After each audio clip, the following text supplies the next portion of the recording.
It has started. Yeah. Good morning, everybody, or good afternoon, or good night. Welcome to the International Conference on Architecture between Autonomy and Engagement. The International Conferences on Architectural Criticism are being held every year since 2021. Its creation was proposed by Professor WILFRIED WANG, and they have been organized with the participation of many members of the International Committee of Architectural Critics, SICA. SICA brings together critics, theorists, and historians from all over the world. The members of SICA share the conviction that criticism and the theoretical discourse of architecture are integral parts of the architectural processes. SICA and its members aims to work alongside architects and other professionals towards a better architecture and better cities. Following the international conferences on architectural criticism in 2021, on architectural quality on 2022, and on architecture as built criticism in 2023, this year's conference debates how realized buildings stand in the autonomy and engagement debate.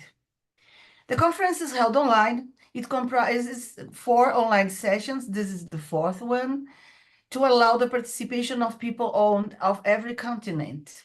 Each session is opened by a lecture from distinguished guests, followed by the presentation and debate of 4 papers per session.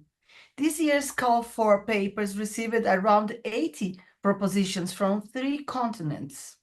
As it happened in the previous conferences, the lectures and papers will be published in a book to be edited next year by Park Books from Switzerland. The sessions are being recorded and will be published online after the conference.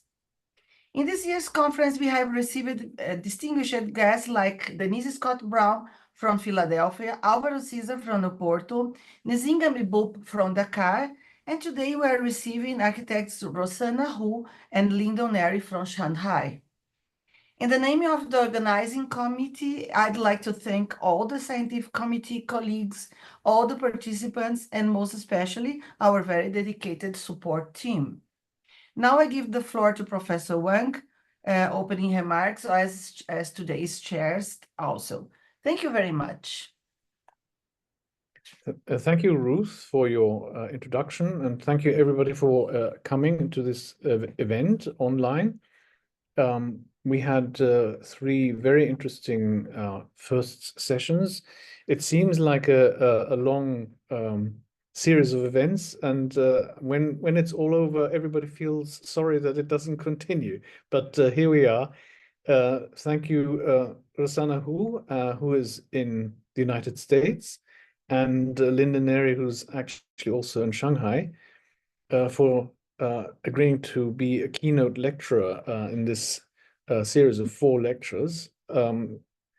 We've had from Matsipa from Dakar, Senegal, Denise Scott Brown, as Ruth has already mentioned, who was interviewed by Carlos Eduardo COMAS, and Álvaro César, who generously decided to avoid an interview and chose to speak about the experiences and influences that have shaped his work instead in a very generous way. That was recorded at an event in the Casa Serralves in May earlier this year. And the practice of excuse me, the practice of NERI and was founded in 2006 in Shanghai, and actually has benefited from this enormous activity of construction in this country. But as a result of their background, having been educated in the United States and having had experience in working in the United States, they have been able to expand and successfully advance to be amongst the leading practices in China. Not a mean feat, given the fact that there are so many talents in this country, and the opportunities were vast. Anybody who's been in China in the last few years will see the amount of work that has been constructed, which of course is no indicator of quality. And so the work of NERI and WHO also distinguishes itself because it is distinct from the very, shall we say, cold-blooded modernization to one that understands or tries to understand, besides the program, of course, the location that they're designing and building. And this will certainly be a topic that they will be addressing in their presentation. To work in China is one thing, and of course the budgets are that much more effective. That's to say that the quality of execution can be, if the architects are able to convince their clients, at a very high level of finish. And I've seen a number of the projects of NERI and WHO myself here in Shanghai. Also had the privilege of dining in their own restaurant and seeing their design shop, which in a way expresses the breadth of their interest, which ranges from urban design through architecture to interior design, but to the quality of life in general. And I think that that is the hallmark that distinguishes them from any other practice, their breadth of interest, which also includes, of course, education. And it's another sign of quality that they have been sought after by universities across the world, but especially in the United States. So that ROSSANA is actually the dean at the University of Pennsylvania, and LYNDON has been appointed to Princeton. So I don't know how you organize your office, but surely you will address that issue. It is maybe also a sign of fortune that they are able to balance their activities, their worldwide activities, with their global presence, as it were. So we are very keen to hear your presentation, and after your presentation, we have the opportunity to ask questions, which we hope that you'll be able to answer, and if possible, also to join us in the final roundtable that follows the 4 short papers. So I give the floor to LYNDON and ROSSANA. Please start your presentation. Thank you. Thank you, Wilfried, for the kind introduction, and also for Souza for the invitation. It's a privilege to speak today, especially among such esteemed colleagues and scholars. This is the first time where LYNDON and I are speaking in different countries, actually different continents. So we don't know how it's going to work. Hopefully it will be somewhat aligned. So let me start by just stating the theme again: architecture between autonomy and engagement. And it's been a very interesting exploration putting this presentation together. It's offered us another opportunity to explore how our architecture practice navigates between the two seemingly opposing ideals. So we have autonomy, which positions architectural agency in its own internal logic and rules, placing emphasis on formal, material, and spatial innovation.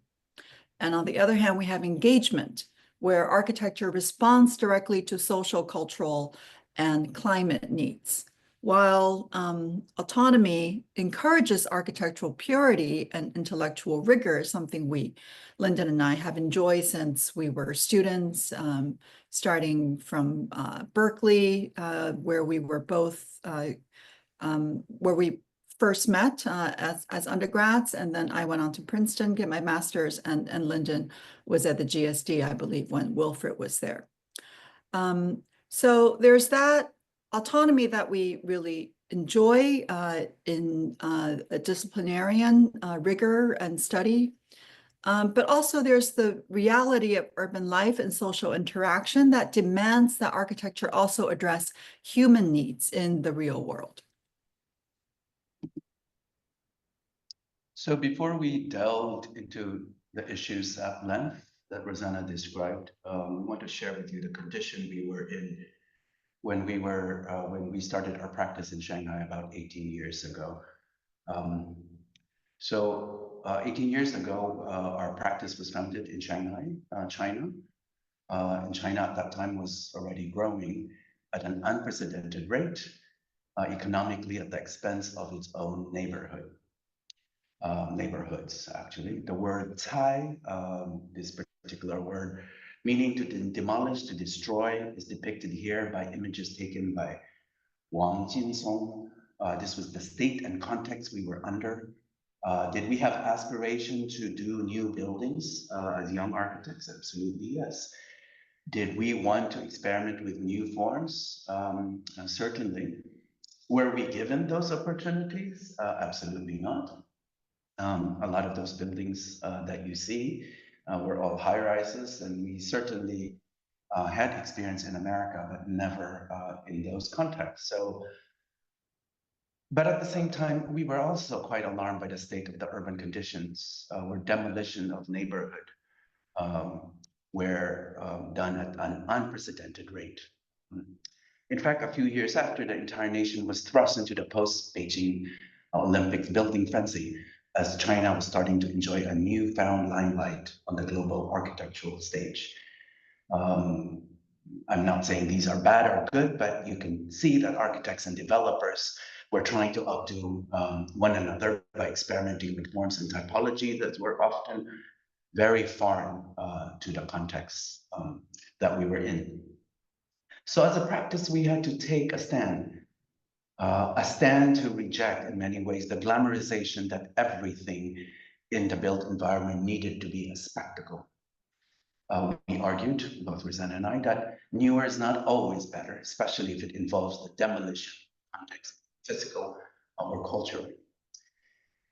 The speed of building did not allow architects the time to even consider engagement. So quite interesting that this topic came to play, because oftentimes developers and government were encouraging spectacle in a sense of autonomy. So this engagement was not even considered, be it with ideas, local culture, or urban context. Many buildings were literally just copy and pasted as generic towers, resulting in this vast landscape, as you can kind of see images here by Michael Wolff, Architecture of Density in 2014. Many of these images, many of you are very familiar. We saw that what defined Chinese architecture at that time was truly in crisis. While many iconic monuments have been preserved and featured prominently on tourist destination lists, their commercialization diminishes their ability to fully represent the richness and depth of Chinese culture, modern and historic. So along with the issue of urbanization, the flip side to the equation is the erosion of culture and livelihood from rural regions. This significant, alarming trend greatly impacts the traditional notion of community, family, and cultural roots. As you can see in the images taken by Nadav Kandar, taken in 2006, literally the year our practice started, actually. And this movie by Jia Zhangke, also in 2006, showing us exactly the state, one urban, the other rural, the state condition at the time that we were facing. It was not just happening in the city, it was also in the rural area. So this image is kind of funny, but we use this a lot in our lecture, wherein hundreds of villages are disappearing daily. In this images, empty benches represent relatives or the younger generation that have left the rural area and never to return. They do come back once a year during Chinese New Year. So you see grandparents with the couple's children left behind. Many times the children are not even there. So it was quite sad but it was a stark realization of the condition that we were dealing with. In fact, the next image, which I want to show you here, is quite telling. A lot of Nadav Kander's image called Chongqing Sunday Picnic. Quite funny, but at the same time quite sad. China's rural culture, in this particular case, has transformed to a point wherein there's a real danger that that much of its collective national cultural history was getting lost. This trend has also created a blurring of what one would conventionally consider rural versus urban. As captured, is this rural or urban? I guess we should ask ourselves, as captured poetically in many of Nadav Kander's work, and in Jia Zhangke's film, wherein that Volkswagen Beetle is driving along a beautiful field, and people picnicking under this massive highway.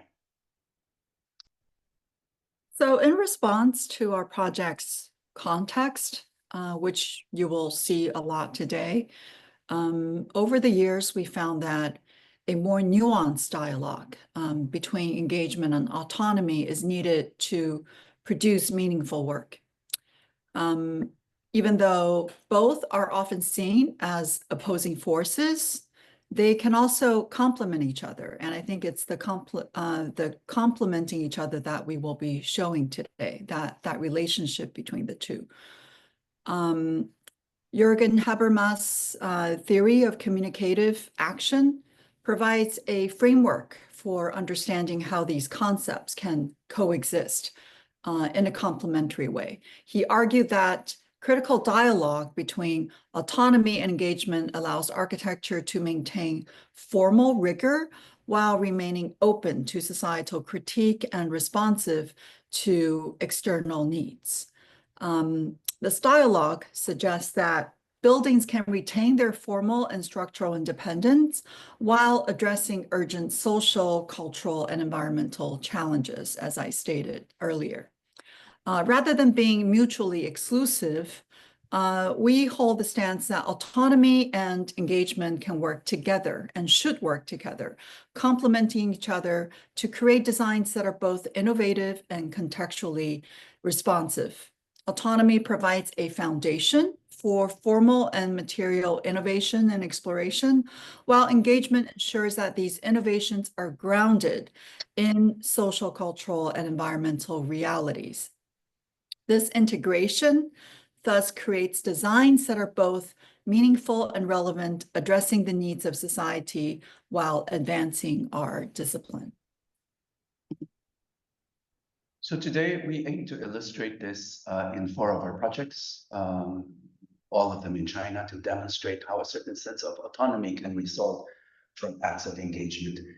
The first project will go to Shenzhen Nantou Guest House, where we will discuss how engagement with physical urban remnants construct a dialectical image that can offer critical resistance to conventional attitudes. The second project, which is our first built architectural project called the Waterhouse Hotel, will explore how engagement with context under erasure layers of history and memory, the context that we were relying on all of a sudden disappeared after the building was done, resulting in imagined futures and liminal spaces, and we will explore that a little bit more and explain. The third project, we will talk about the brick wall, the Yangzhou retreat. We will discuss how engagement with typology can recast a new vernacular architecture as a means to find autonomy through important contexts, and the goals of ultimately transcending context to resonate universally. And of course, the last project, which is quite the opposite of the first one, the Art Center in Aranya. We argue that a seeding rejection of inherited context is actually a deep engagement with the notion of what Christian Norbert Schultz talked about, genius loci, and working with that environment. So the first project, and we've kind of given them each conceptual names, context with existing corpus, also works with the idea of crafting the dialectical image as form of critical resistance. This is next. This is a project in Nantou which is in Shenzhen, in the south. It's a busy city basically right next to Hong Kong. So we want to use the first project, the NANTO project, to discuss the integration of autonomy and dialectical tension using architectural form to both resist and critically engage with the forces of urban development and history. The concept of the dialectical image was introduced by Walter Benjamin, the Arcades Project, we're all very familiar with, where he used the metaphor of the dialectical image to describe a moment in time when historical contradictions come into focus, revealing the underlying tensions and dynamics of history. This power of the dialectical image resides in the fact that it represents a snapshot of the ongoing struggle between opposing forces, past and present, tradition and modernity, reality and dream. And these are kind of those opposing forces that we encounter a lot here where we work. Allowing these contradictions to be perceived and understood, we felt was, one of our callings. As an adaptive reuse project, we worked with an existing corpus, which you will see later, treating the building artifact as a former ruin that also comes with its own representations of decay, continuity, and impermanence. Many of our projects are based on premise that nostalgia, rather than being regressive, offers a productive means to engage with issues of heritage, collective memory, displacement, and urban renewal. The surgical nature of these projects also speaks to an archaeological approach of peeling back the layers, working with deletions as much as additions. In the spirit of Gordon Clark, you can see his work here. They are about, quote, making space without building it, unquote. This is his own words. And the Nantou Guest House, the next project you will see, expresses the techniques of erosion and erasure carefully calibrated to produce new and unexpected spatial readings. So the location is in this urban village, in Chinese called Chenzhongcun. It's a phenomenon where the remnants of pre-industrial settlements are placed amidst a seemingly modern metropolis. Nantou City is a typical example of such phenomenon. It's called city, but it's actually placed within, Nantou is in the heart of Shenzhen. And Shenzhen is a burgeoning city with astonishing growth. And Nantou has evolved from a well-heeled and ancient capital to the crowded inner city that it is now. Contrary to conventional perception that Shenzhen is a city without history, we found actually that there's this vibrant urban village that contains a very significant urban past, evolving from a small fishing village to a busy metropolis. Next. Some distinct rural characteristics were retained, even though now it's a busy urban center, despite being enveloped by modern city developments. It has maintained narrow alleyways, which you see here, dense housing, and close-knit social networks that also spills out to the street. I mean, you kind of witness that social network happening as you walk down the street, creating a stark contrast with the modern high-rise surroundings around them.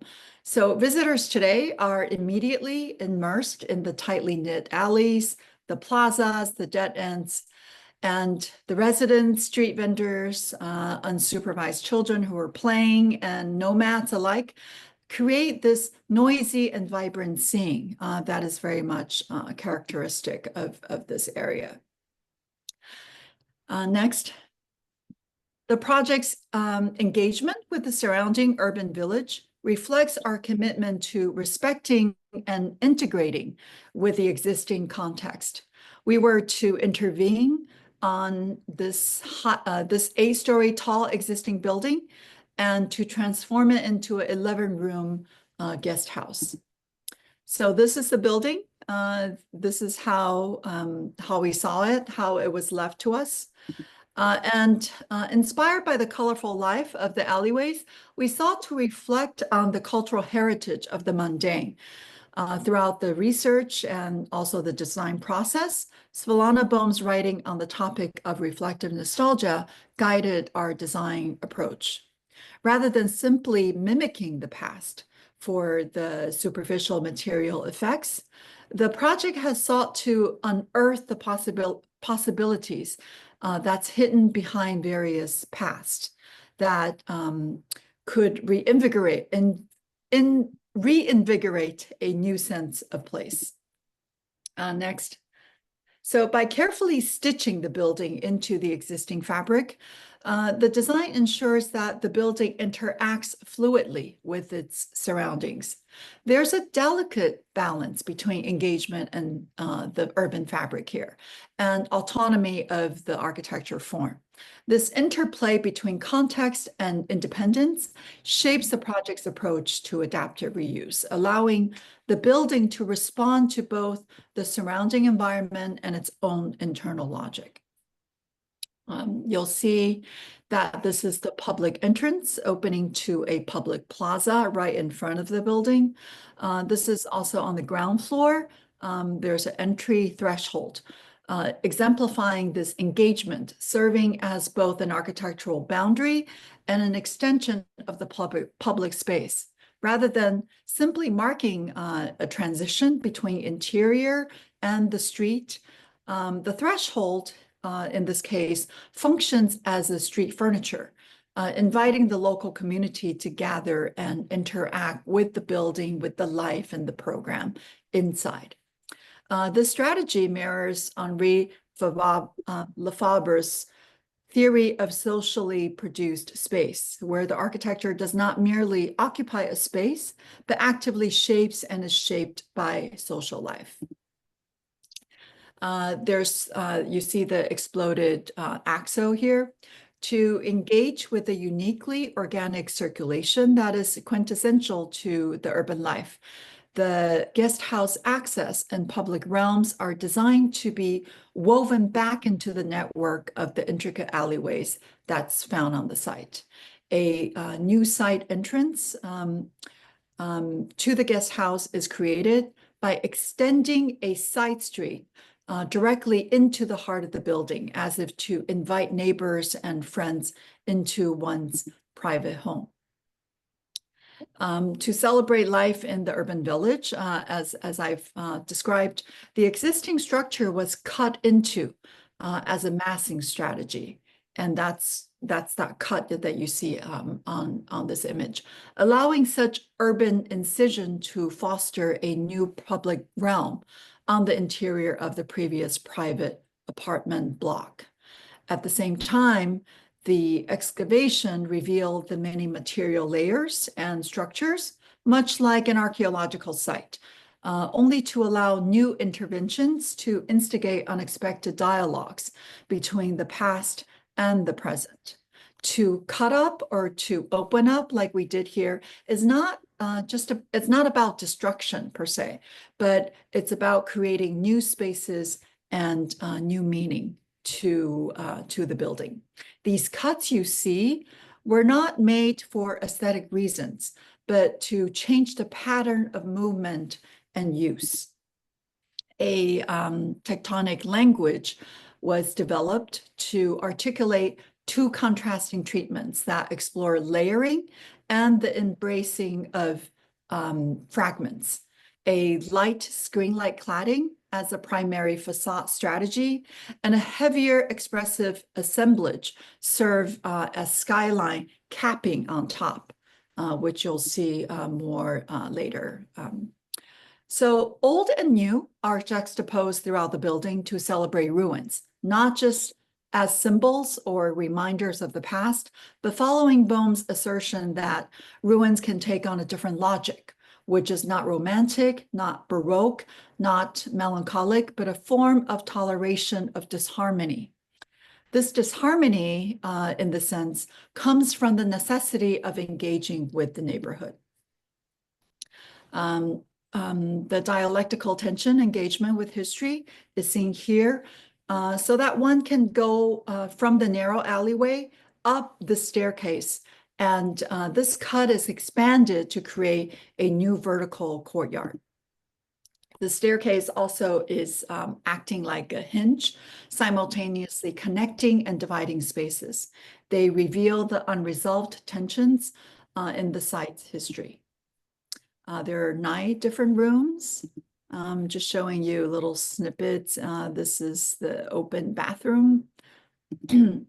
And when you go up on top, the visitor journeys to this public rooftop terrace, which offers a public vantage point to observe the surrounding village and the cityscape.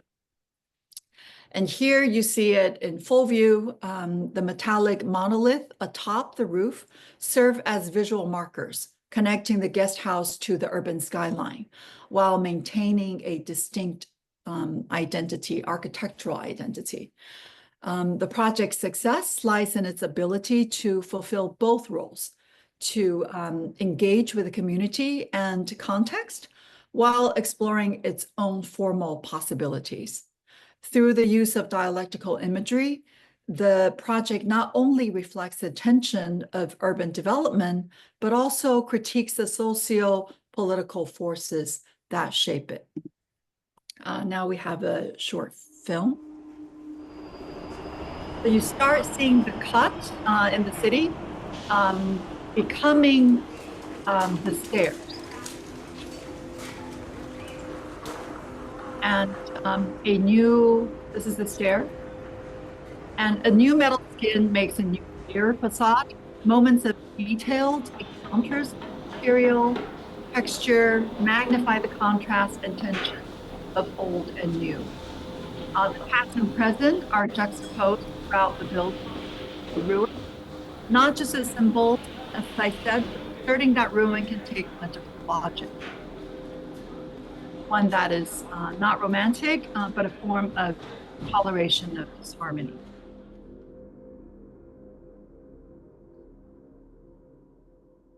Now passing to you, Lyndon.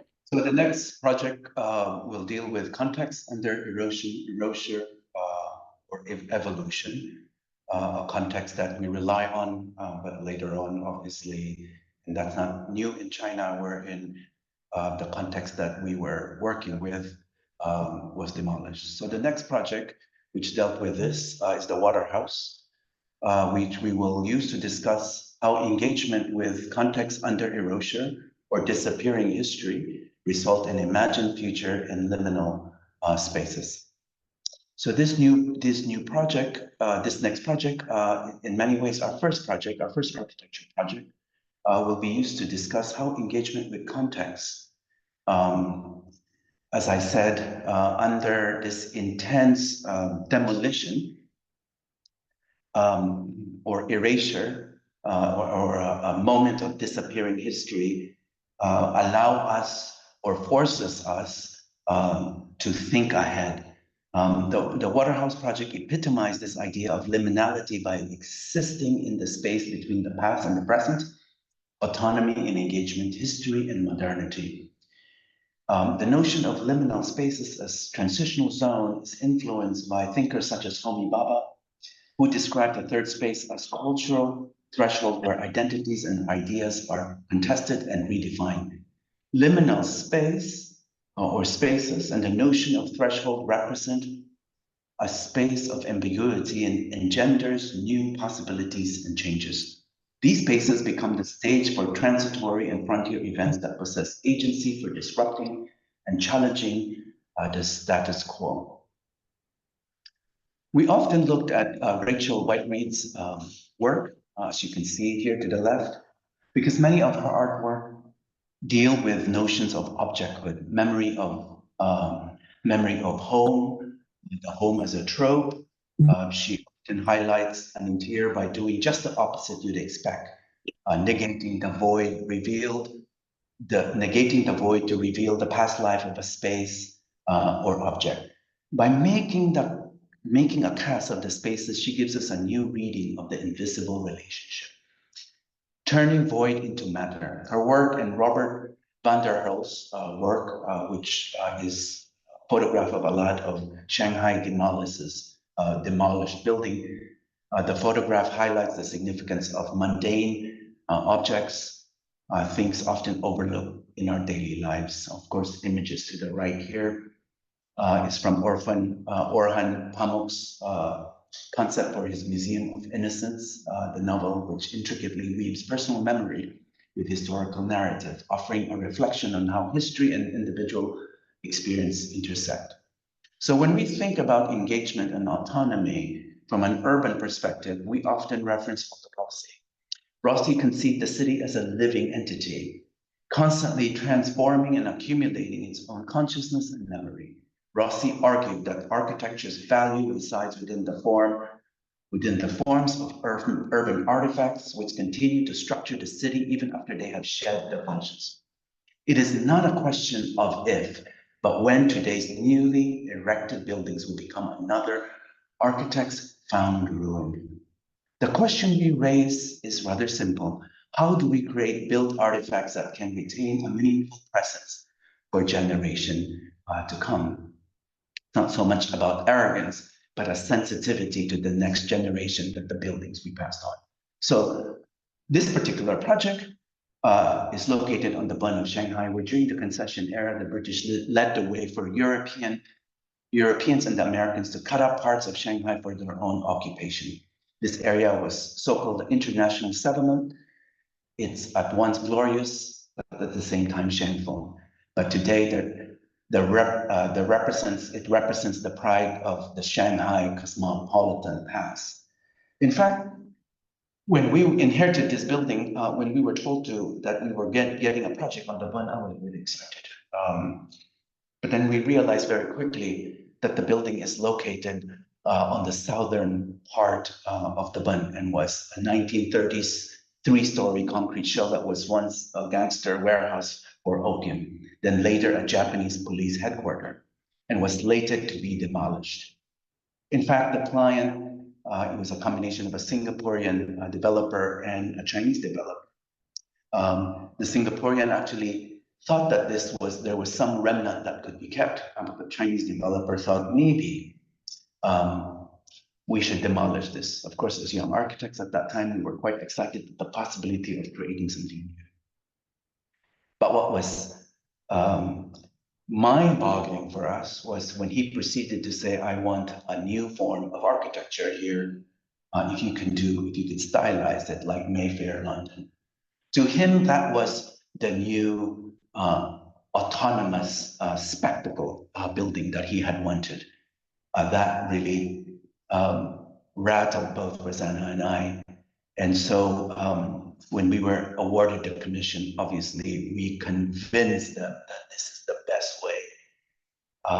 By saving this building, it would be to their benefit because it will save them a lot of money. Obviously we were panicking and we had to do something, whatever it took to get this done. As one of our earliest architectural works, we were taken by the visual cues that prompted us to try different approaches to working with the relic. One could easily see its history written all over its surface, as you can kind of see in all the images here, and in a similar spirit of White Reed, Pamuk, and Rossi, we decided that this relic should be kept and given a second life.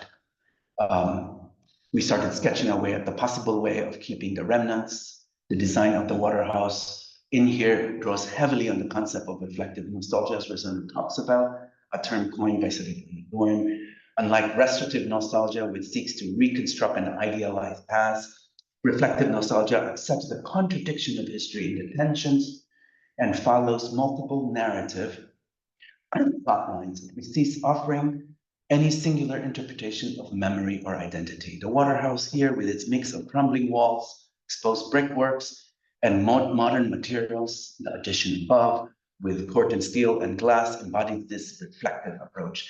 Thus, the real task from this project was to hold back in the restoration process and resist the natural urge to fix every flaw.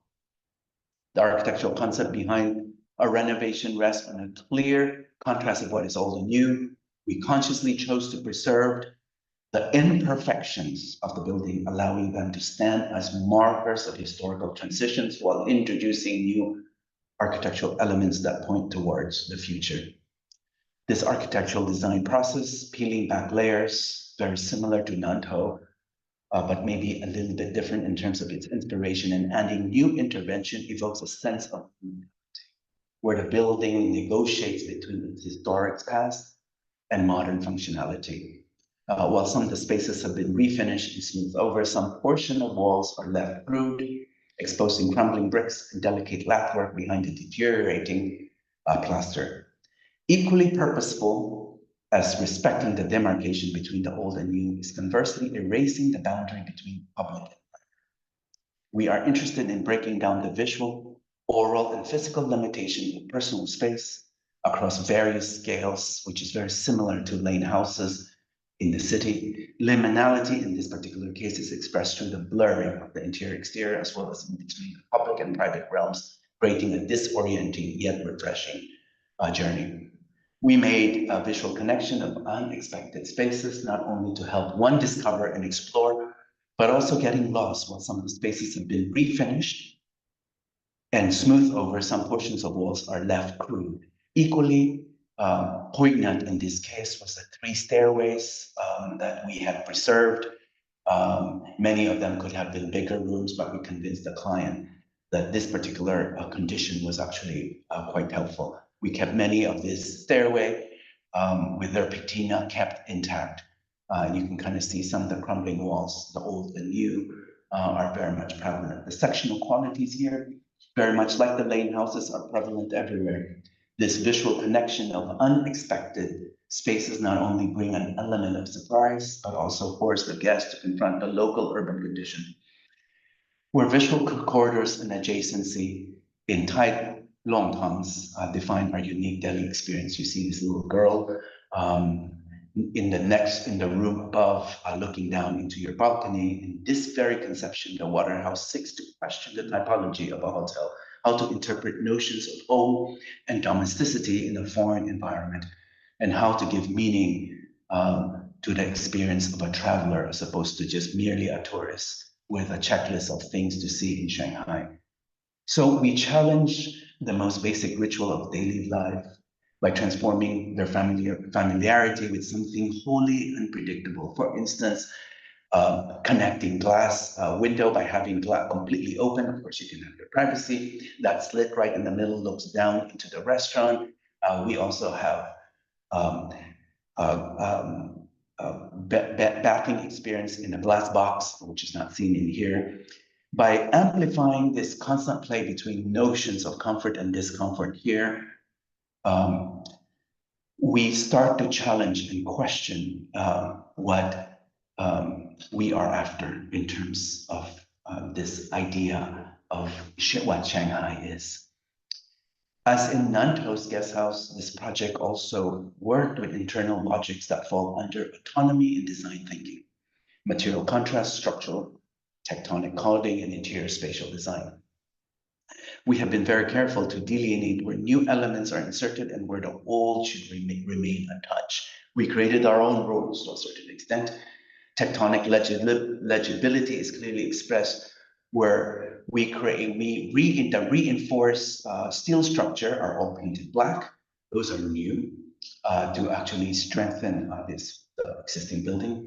All existing walls were left raw and untouched, and all the new walls were finished with white plaster. The public spaces, not just in the rooms, but some of the rooms also faces the reception. Actually, this was considered the cheapest room, funnily enough. But what was interesting was the context that we were relying on. So today, the Waterhouse is facing a different reality.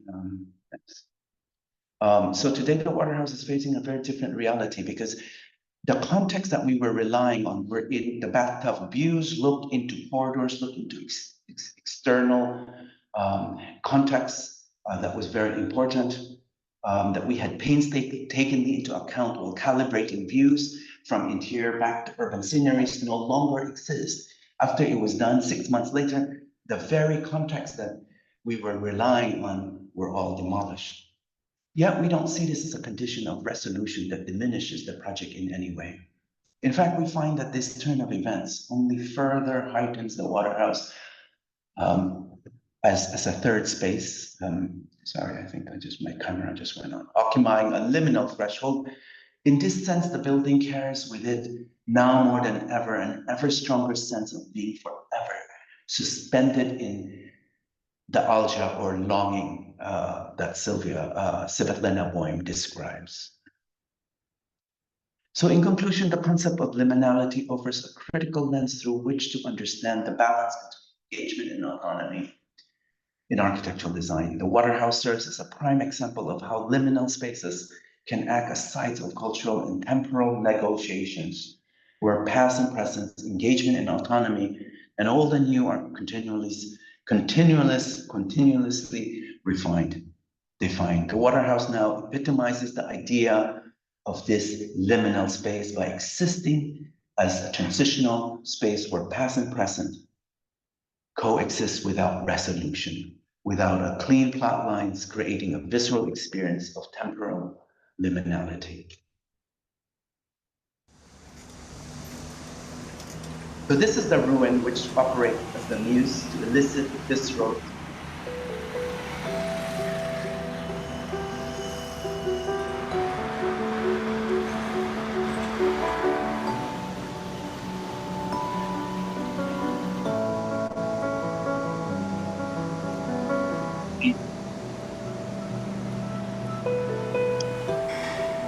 Private.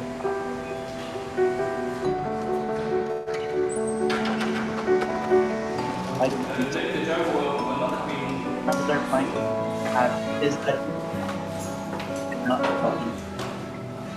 harness of what we know of. I think the renovation best talking.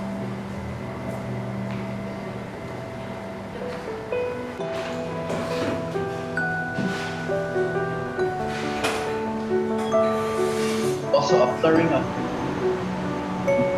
blending public and private realms, creating a disorienting, refreshing journey. Each of the 19 rooms are entirely unique in size, layout, and the view it offers. We were younger then, so we were stupid enough to design all 19 rooms differently. So the building sits on the Huangpu River, so that the added fourth, which is here, the added fourth level and roof levers are made in Portland steel, echoing the industrial ships that frequently pass by. This is a busy working port scene, and that's how close the ships are to the building.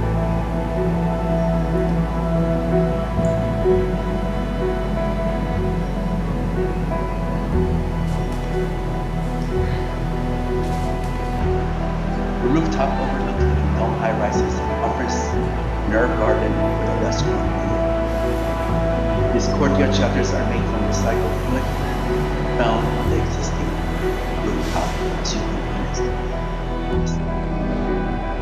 We made visual connections of unexpected spaces, not only to help one discover and explore, but also to provide more flexibility to the interior spaces. From ramps that moves up and down the meter, one gains unconventional spatial perspectives to other territories, different possibilities. This may have compromised the room interiors, as I had said above, to be smaller, but it encouraged guests to wander out of their private rooms and promoted more chance meetings of people like you would in the city. You'll find a lot of stairs, some stairs that lead to nowhere. It's a way to remind you the history of this building in the city. If you find nothing there, don't worry, just leave another flight of stairs. Franz Kafka.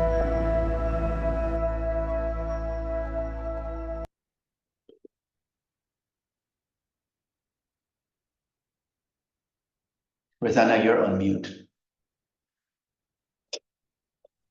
sorry. I said my challenge is to go through this next project maybe in 2 minutes, considering the time. So we just go straight. The third project is a retreat in Yangzhou. And very quickly, we must mention critical regionalism here, which defined by Frampton as a fundamental strategy to mediate the impact of universal civilization with elements derived indirectly from the peculiarities of a particular space or place. Yet today's globalized world and the digital age have radically altered conventional notions of local versus global. So while critical regionalism challenged the homogenized forces of globalization, its theoretical framework is still filtered through this ethnocentric view of certain marginalized cultures battling an imagined core of Western hegemony. So more recently, Nihal Pereira has proposed critical vernacular as an alternative model that defies previous center versus periphery argument, expanding on Frampton's original motivations, but goes further by decoupling modern from Western, recasting their vernacular as local modern expressions in their own right that are more place-specific and more culturally accommodating. And that's what we're trying to go after. So as our projects have expanded in recent years from urban center to rural periphery, we've adapted our approach to finding modern expressions for an architecture that is contemporary and timeless by virtue of its inseparable engagement with local specificity. So back to the project, it's situated in Yangzhou. It's in a very scenic area. And it's basically, when we got it, it was like a total ruinous site. Next image. And the typology, as we examined, was the Jiangnan courtyard houses, clan-based settlements rooted in Confucian ideals and formed from clusters of individual families. Within that typology, there's a close relationship to the Jiangnan gardens. We look closely at one particular garden, the Geyuan, that's built by a salt merchant in the Qing dynasty. Among many qualities, these garden designs serve as microcosms of a utopian worldview and embody the Taoist ideal of harmony with nature. The architecture within that garden is a nice square grid, a traditional formation. Separating each row of gardens is the auspicious fire lanes. And they were the most memorable feature from our visit. You see a picture next, which eventually became a conceptual foundation for our design. So this is the project site plan. And as you can see, there's an attempt to unify the scattered elements by using spatial typologies of the lanes to form multiple courtyards that are connected by walkways that are covered. Each courtyard satisfies a different programmatic function. And this is the entry court. And what I want my assistant to do is to just flip through all the images. I'm not going to go through it, and I'll just describe the project as she shows the video. So we start with this aerial view where you see a clear orthogonal orientation.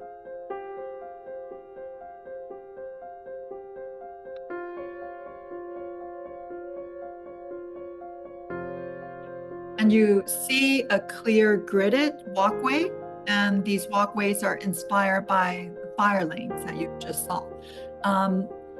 This grid, it works to organize the different zones that guide circulation, define and wrap functional spaces within. The adjacent ponds and waterways became part of the total landscape. It's like the act of borrowing views from the Jiangnan garden design strategy.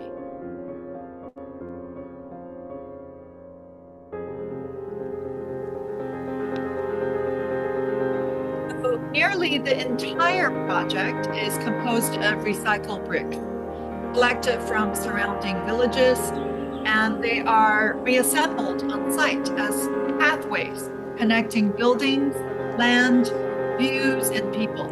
By dispersing these reclaimed materials, the act of destruction of another relic becomes part of the new building and gives fresh relevance to garden construction waste.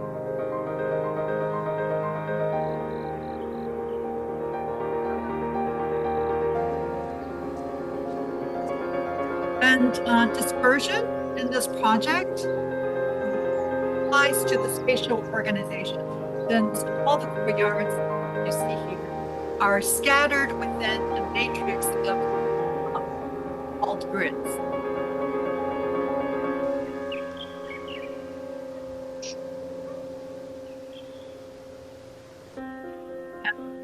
These functional spaces are both dispersed and contained, creating a kind of new landscape where visitors experience unfolding vignettes that recur episodically throughout their journey. Here, the thresholds are less defined, the boundaries less clear, blurring the lines between inside and outside, private and public, and the old and the new.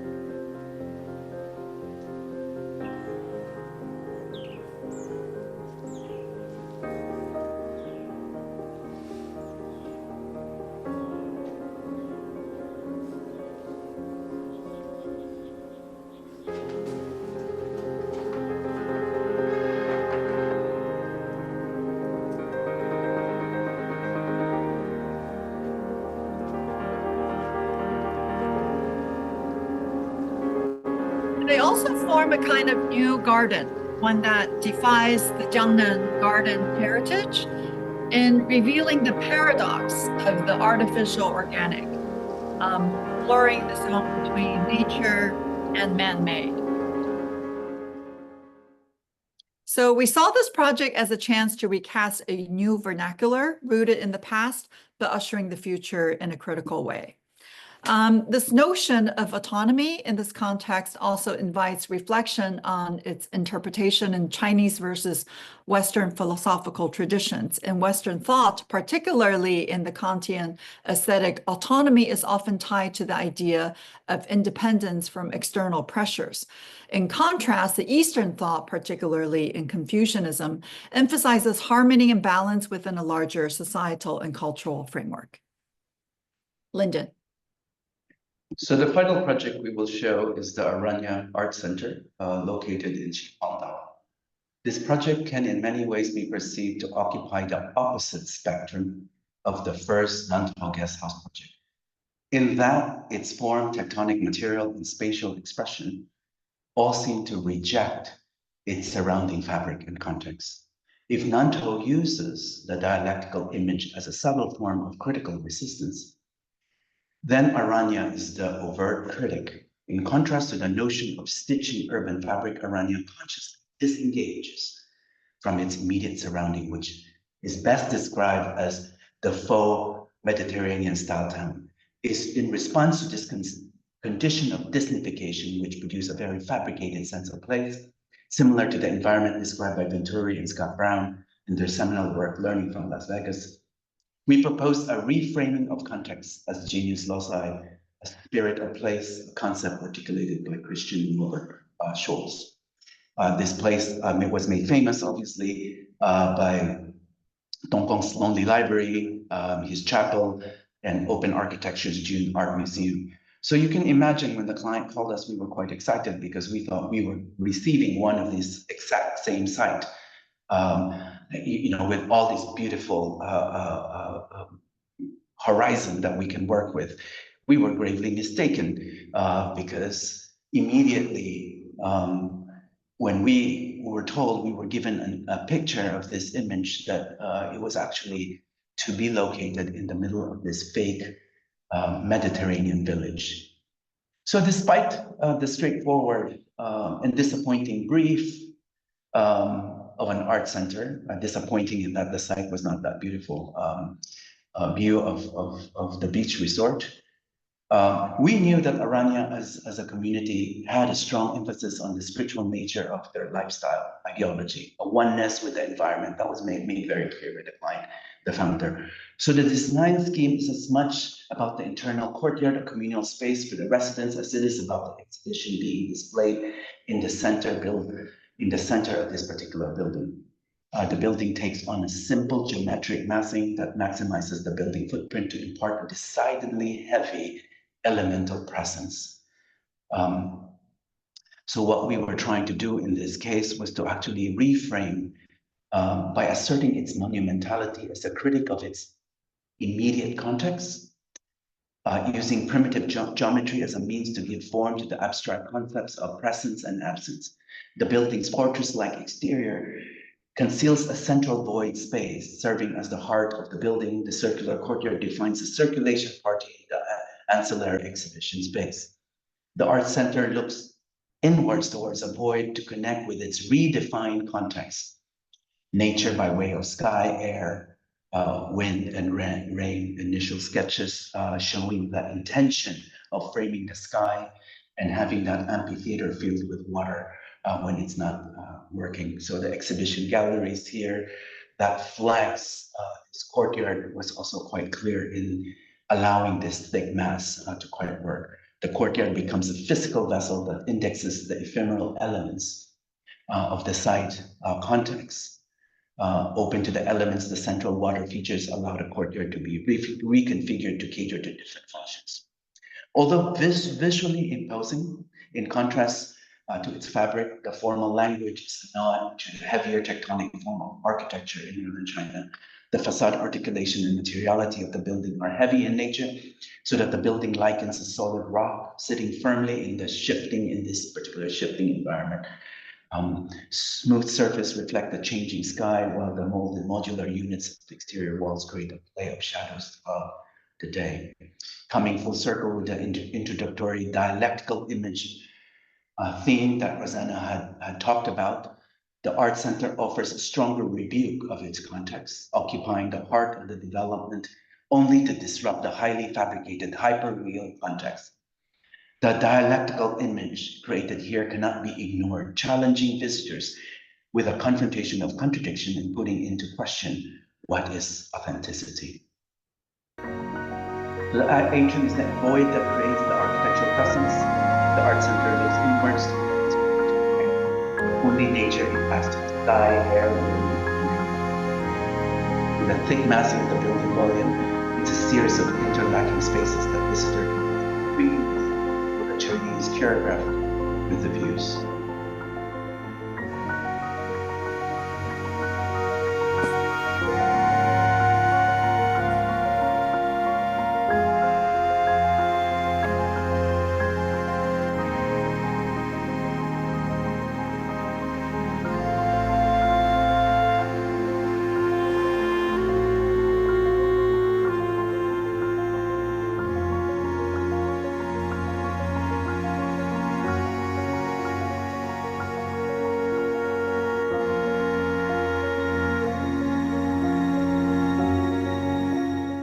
So engagement, to conclude this talk, we argue that engagement cannot and must not be a passive accommodation to inherited conventions.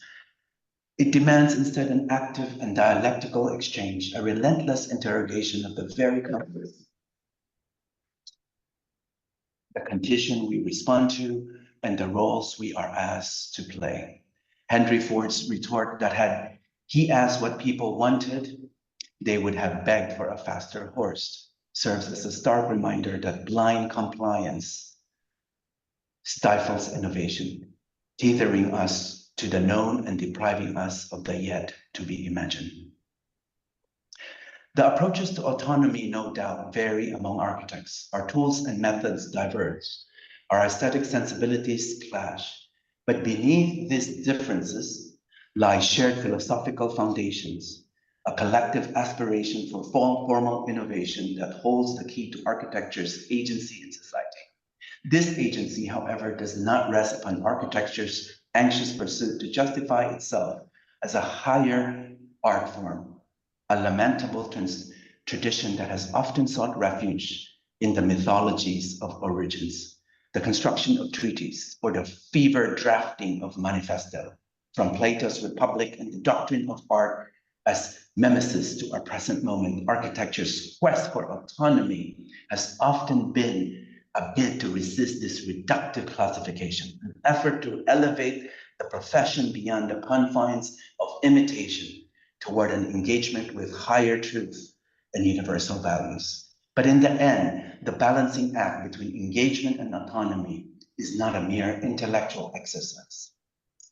It is a profound ethical imperative. Architecture must not only shape society, it must at every turn challenge it.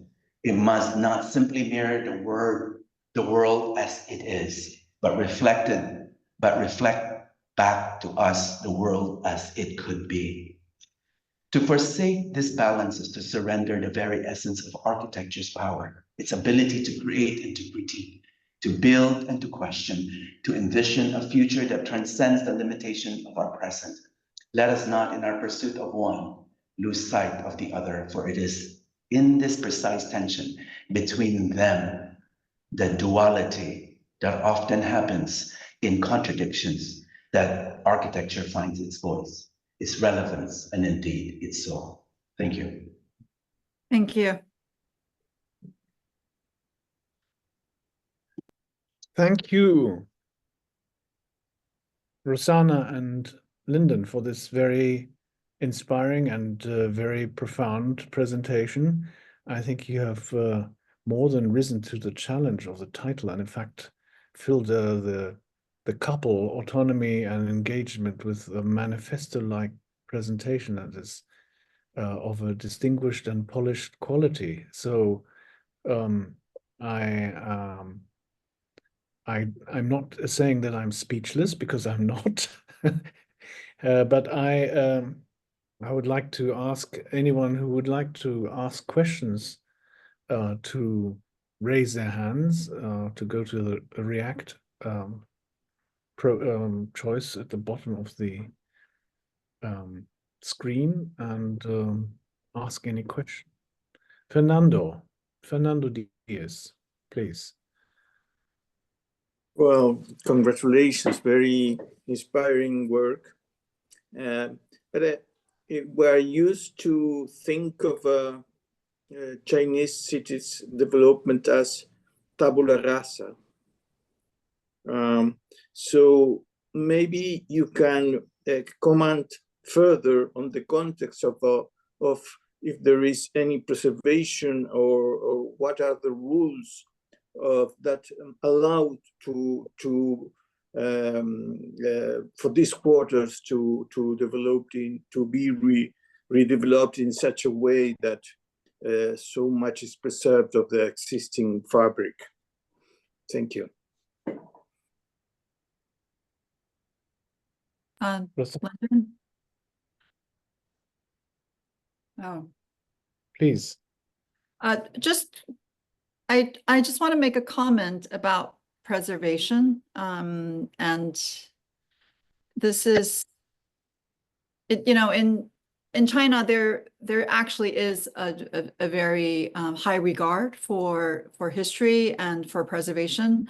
But what we saw when we first went to actually Shanghai, originally it was to work on a project for Michael Graves at On the Bund, 3 on the Bund. And what we saw during working on that project was kind of this this twisted view on preservation, to the point of wanting to bring back history in a Disneyfication way. So a building in the that has been transformed multiple times in the 50s, 60s, 70s, 80s. In early 90s, when they were constructing it, they wanted to bring back what it used to be, not to preserve it, but to recreate it. So I think that was a alarming sign that we saw in terms of preservation. So we made a bold kind of question about preservation. Could we preserve things that are supposedly have no value. Who are the authorities? Who's to say this building has value and the other building doesn't have value? This part of the history needs to be brought back, but that part of the building doesn't have enough value to be brought back. So these are questions that were, lingering in us, and that's the first project that we did was the water house that LYNDON showed, and in that project, I think we made a bold step to say, well, parts of the city that may not have value, that ought to be eradicated and torn down by the government, by the authority. We made a choice to kind of build on top of it. So kind of, building on this hybridity that's half old and half new, and made something that is a kind of a third space. So I think that was our approach to dealing with history and how to work with history, but take the history towards the future.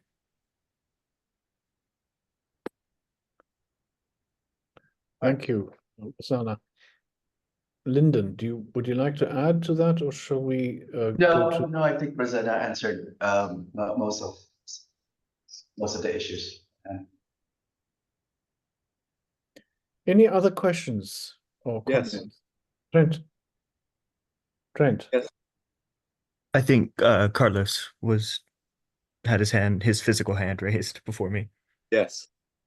Well, thank you, Rossana and LYNDON, for this excellent, challenging presentation. I was very struck by the quality of the project, but also by the quality of your reasonings and thoughts. And there was one expression that you used that really caught my fancy, and I would like you to comment a little further, expand on that. And that was architecture as the architecture as the expression of local modernities. Can you expand on that?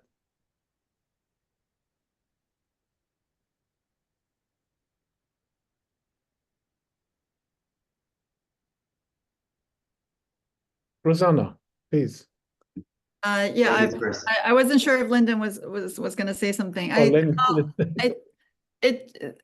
think this is just kind of, again, a reaction to first arriving in Shanghai and seeing how this unprecedented demolition was going on all around the city. Yet what is being built, of course, is modern, it's contemporary, but it's built on tabula rasa, as if nothing existed before. And it's just, one glass tower after another in the name of modernization. And we wanted to explore something that has some connection to the past, but not forgetting that we are moving forward. And I think also exploring the idea that modernity isn't a Western construct. How can we bring forth a modernity that belongs to this culture, this location, this people, and this particular time and place? Thank you. That was a very good question, Carlos. Well, obviously, as young architects, when we came, we had wanted new buildings. No longer young, but we used to be. Yes. When we started, we really wanted new buildings. And we were definitely not given the commissions. We were not experienced to do the high-rises. Everyone talked about the fact that we're coming to China and therefore it's amazing opportunities. Those opportunities were not for us. So we started doing interior projects. And in fact, the glamorous interior projects were not given to us. We were given old buildings to patch up and to match and just and actually that benefited us. Because in that process, the first 3-4 years when we were just doing interior projects, we found the beauty of this new, the vernacular language that surrounded us. And it became so important for us that we tried to find this new modern vernacular language. And we argue that there must be one. And naturally, when the Waterhouse came, which was our first architectural project, 3 years into our practice, it was very clear what we had to do. And everyone around us was tearing buildings down. So it was imperative for us to find this new contemporary modern language. Understanding that the history behind us was quite heavy, and we couldn't just discuss. So that actually at the end was very helpful for us. Thank you, Lyndon and Rossana. If it's not absolutely necessary, I would like to take the interval now. If you can keep your questions to the round table, and if Rossana and Lyndon could continue to join us then. The problem is that it's now already 18 minutes past the full hour, and we should be in the interval before we move on to the presentations of the 4 papers this session. So I ask for your indulgence and your understanding that we are going to move on. So please, we're going to take a 2-minute break, and we'll resume 20 minutes past the full hour. Thank you. Outside. And Sabine von Fischer is working as a freelance journalist and conservation specialist.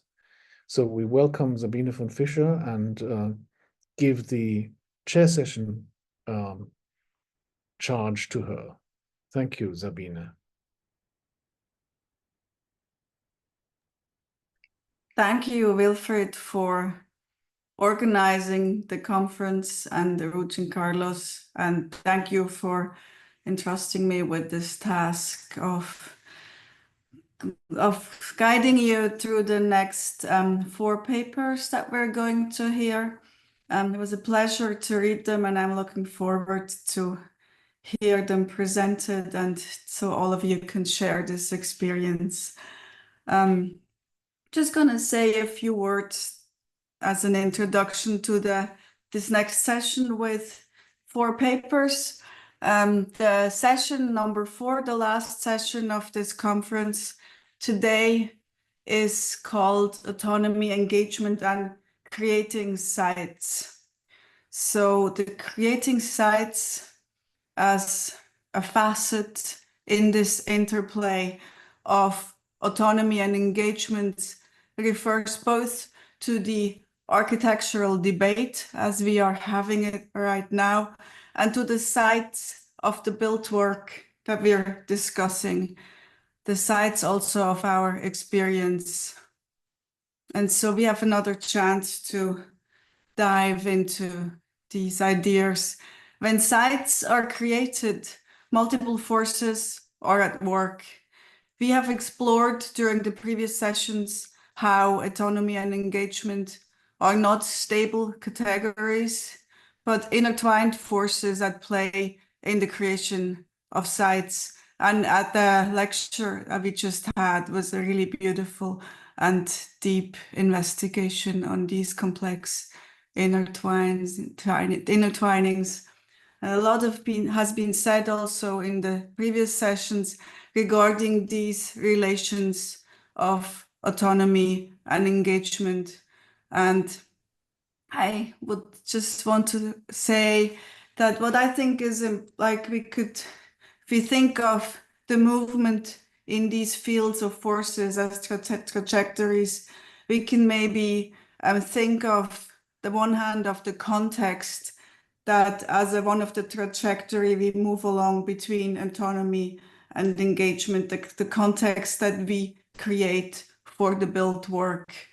And then also as a second trajectory, the historical moment, the circumstances that define the creation, the work, and how we look at the work. So as a third trajectory, then the subjectivity we as critics, we take, I think is also a part in how we create the sites that then position the works, and that will also be part of the things discussed in the papers that we will hear now. As critics, we at times are confronted with complicated questions such as, should we render the architect's honorable reflections and intentions, or sometimes we are in this position that we feel we might maybe rather have to describe what actually is built, the final, sometimes not so great outcome of planning on construction.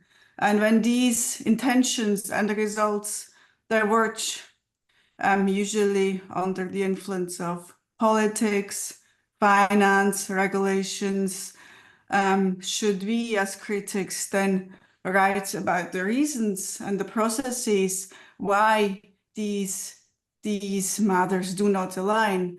So is that the story then? Where should we focus? Do we highlight the successes, the problems? There are a lot of decisions we take describing and reflecting on architecture. So the 4 papers we are going to hear, I think they do many of these things, and they all do more than one. They all take more than one perspective on the works that will be discussed now. So then, yeah, hope all of you are still here, some early morning, some late evening. Many of us, yeah, actually, I think we're all over. We're not really in one place. The 4 buildings that we are going to look at in depth now in the next 4 papers, 3 of them are in Europe, so there is a kind of Eurocentricity. There's one in Indonesia, so at least we are not only in Europe, but in Europe we are in the far north, we're in the southwest, and we're in the east. So Europe has a lot of different facets, so we will see not only one Europe here, and also the architects who designed these 4 buildings that are going to be debated now have hardly anything in common. They're not from one generation. One of them is no longer with us, has participated in the meetings of CIAM, the Congrès International de l'Architecture Moderne. And then we have international newcomers that some of you might not know in detail what they're actually up to. So we will also hear about current practices that are really at the beginning maybe of a much larger career. So with this range and scope, I think we will have this multiplicity of perspectives we need to really expand on the discussions we've already had. And saying that, it's my pleasure to introduce the first speakers. So the first paper is co-authored by Fernando Nieto and Laura Berger. Fernando Nieto is professor of architectural design at the Tampere University School of Architecture in Finland, where he leads a research group for spatial and speculative research in architectural design. He has been a visiting scholar at ETH Zurich and a researcher and teacher of architectural design at the Madrid School of Architecture, where he also had obtained his PhD, and at Aalto University in Helsinki.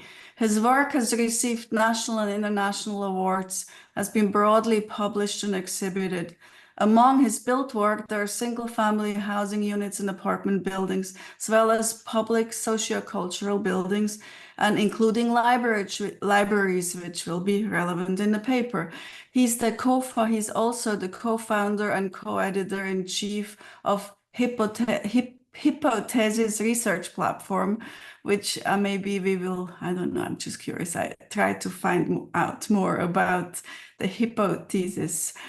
And then the second author of the paper, or they're like equal authors. The author, Laura Berger, is a researcher at the Department of Architecture, Aalto University in Finland. Her teaching and research has focused, among other things, on Alvar Aalto's work, on library architecture, which makes her also an expert on the paper subject we're going to hear. She has also investigated the history of suburban areas, prefabricated timber houses, and post-war reconstruction. In 2021, Berger curated with her two colleagues, Philip Tidwell and Christo Vesikonza, the exhibition titled New Standards, which represented Finland at the Venice Architecture Biennial.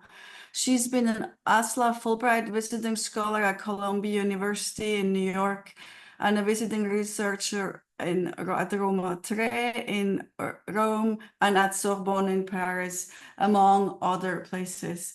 So we only have 20 minutes per paper, and as we are running late, I just want to remind everyone that we try to stick to the schedule. So here's your floor. Looking forward to hearing the paper. Yes, thank you, Sabine. Thank you for the presentation, and thank you to the conference organizers for the opportunity given. But Laura, please, Laura is starting. Yes, I will start. If Fernando, you will share the slides. Yes. Thank you also on my part, and thank you for the organizers and also Morten Jørgensen for the most useful comments on our paper thus far. So in this presentation, we will focus on introducing the case study of the Helsinki Central Library called Oodi. In the context of this conference, this belongs to one of the more recent projects, as this was initiated in 2008 and the building was inaugurated only in 2018. So to introduce shortly some background, Finland is one of the few countries in the world that has its own Library Act. And this means that public libraries in Finland are service guaranteed by law. The explicit objectives include, and I quote the law, equal opportunities for everyone to access education and culture, and active citizenship, democracy, and freedom of expression. So indeed, Finland has some of the highest per capita engagement with libraries in the world. As an example, in 2023, there were some 712 public libraries, and on average, every Finn visits a library more than 10 times per year, loaning at least 19 books or other items.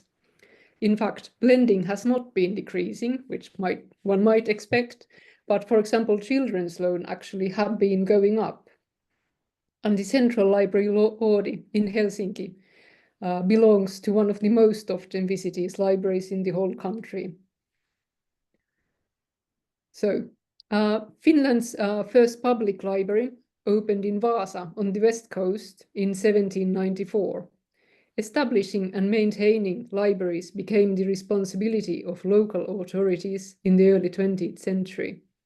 From early on, library buildings have been designed by renowned architects, and as a building type, libraries recognizably have been a prestigious commission from the very early stages.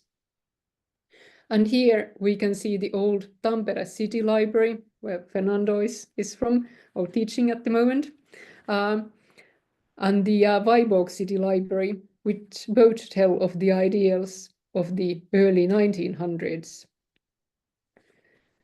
And here, the lending halls of these two libraries, they are quite well illustrating the great change in attitude concerning what libraries actually should be about and what architects hence also should be designing. Historically, supervision and separation of diverse types of library users has been essential. This, however, stands in stark contrast to the recent new libraries, which have been realized in numerous capital cities around the world during the 2000s. And now we move to the case at hand. Here we can see the location of Helsinki on the map of Finland, marked in red, and the competition area for the new central library. The site affirms the notion that the new library building is not solely an independent monument, but it is positioned amidst the network of other public buildings and alongside main routes. Indeed, one of the articulated aims from the beginning was to move the perceived center of the city away to this new site. As follows, it has been repeatedly argued by the architects and also other stakeholders that this library building creates a new kind of node and engages people also in new ways. The competition itself was organized in 2 phases, and out of 544 entries, 6 were selected to be developed for the second phase. The competition results were announced in summer of 2013, and the work titled Käännös received the first prize. Second prize was actually not given at all, but these entries titled LibLab by Playa Architects and Kasi by Verstas Architects shared the third prize. These are both quite well-known architectural offices in Finland. And the jury, they focused most of all on architecture, townscape, functionality, and ecology, so very big categories, arguing that these 3 entries best fulfilled the set requirements that were outlined in the competition program. Intriguingly, the jury viewed that the winner of the first prize had developed a design that was clearly better than any of the other entries. The competition that was titled Käännös then later received the name Oodi or Ode as a realized building. And as noted, the area includes important public buildings such as the Museum of Contemporary Art, Kiasma, built in 1998 by Stephen Hall, and the Helsinki Music Center, which is from 2011 by LPR Architects, as well as historic buildings such as the Parliament House by Finnish, again, very well-known architect, Johan Siegfried Sirén, the building being from 1931, which is located opposite Oodi and hence is not visible here in the image. Between these buildings is Kansalaistori or Citizen Square, where all kinds of open-air events are organized.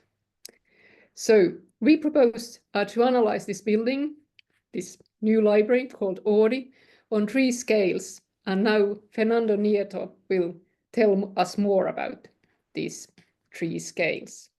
So over to you, Fernando. Yes, thank you. We propose an analysis of the building, as Laura has just said, according to 3 levels that correspond to 3 different scales: the urban level, the architectural level, and the experiential level. At the urban level, as Laura has just mentioned, Oodi represents the most recent addition to an area that holds historic relevance, for which urban proposals have been made during the past 100 years by renowned Finnish architects such as Eliel Saarinen and Alvar Aalto. Aalto himself built in this area one of his latest works in 1971, the Finlandia Hall in the upper part in this site plan, just in front of the National Museum by Lindgren, Geselius and Saarinen from 1916. The library locates on a plot with orientation east-west, surrounded by this interesting landscape of public buildings, among them also the Central Railway Station down on the right by Eliel Saarinen too, from 1919. So we claim that all architects' proposal depicts both autonomy and engagement with the urban fabric in which it is inserted, based on a few architectural strategies related to its formal characteristics and the way the building settles on the site. So the building's commitment with its surroundings is ensured by means of visual and physical connections established with the city. The inclusion of some tilts in the facades to connect or align the building with the axis of the adjacent buildings the creation of multiple accesses to enhance the connectivity between the building and the city, the generation of public space at ground floor level, and the addition of the top floor's terrace, acting as an elevated public space for the city. They all reinforce Oodi's public character and its engagement with the city, tying up the building with the urban environment that surrounds it. At the architectural level, typologically, Oodi belongs to the modern tradition of exempt bar-like buildings, qualified in this case through the distinction in two main bodies. One touches the ground floor and is more solid, the earthly part, the other being a lighter mass that lays on the former and is solved with a glass facade, more ethereal, the heavenly piece. The total volume stands as a metal profile that has been given form through extrusion, including gradual variations in the cross-section to ensure its formal continuity and avoid symmetrical configurations. The mismatch between the external appearance in two pieces and the division in three floors magnifies the public character of the building, which speaks of an infrastructure for culture. According to the architects, quote, "This type of infrastructure architecture makes the metropolis functional. It produces interfaces in the networks of production and consumption, distribution and transportation, education and welfare services. Therefore, the library is more like an interface. The welfare state's response to 21st century models of working, learning, making and entertaining that often take the form of remote working days in semi-public spaces and technology-enabled group activities," end of quote. So the different functions in the building are reflected in the design of the three main floors, which we will visit now very quickly, with a distinct atmosphere in each of them, as we will see later. The architects have characterized sharing as the key activity on the ground floor. The program in this floor includes the info desk for customer service, a meeting, sitting and exhibition area, a cafeteria, a multi-purpose room or hall, and a movie theater. Doing is the key activity for the middle floor according to the architects, including multi-purpose rooms and event spaces with different configuration, music studios, areas for gaming, sewing, and 3D printing. In this floor, it is worth highlighting the building's structural design, which was solved by the architects together with the bridge department of a large engineering company. The central span to make the entrance and the upper terrace is produced through a bridge-like solution solved by means of two parallel steel arches that are stabilized by the concrete slab on the ground floor and tied up horizontally through a secondary steel structure on the middle floor, which is what we see in this floor plan in the form of vertical and oblique pillars. The top floor's key activity is learning, with an entirely open floor for reading, consultation, and places to sit informally and stay with different configurations. According to the architects, 90% of the building's area over the ground is publicly accessible, meaning that the surface for storage and ancillary functions is in general reduced to a minimum. This is very visible in this floor plan. Here we can see the overlapping of the three floors in the cross section, as well as the structural and technical complexity of the building, for sure much more complex in reality, since this is a drawing of the competition phase. At the architectural level, the building's formal and functional approach, its organization, denotes a seemingly autonomous architecture, which in turn engages at social level by offering a variety of divergent functions, not conventional for a library in many cases. As a sort of an inhabited bridge, this organization multiplies the use possibilities and endows a distinctive character and atmosphere to each floor, with spaces that can be appropriated by the users.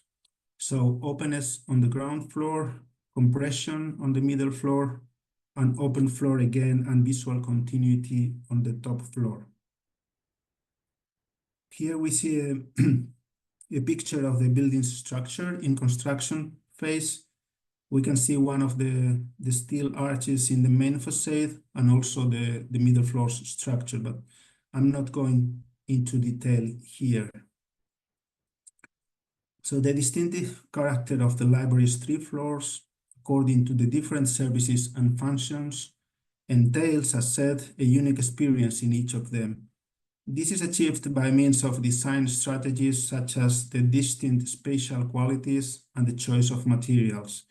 The ground floor hosts the busiest area around the main entrance and is characterized by the visual continuity between indoor and outdoor, acting the main lobby as an extension of the public space outside, with more floor height in the central part and compression in the corners where the solid wooden mass meets the floor.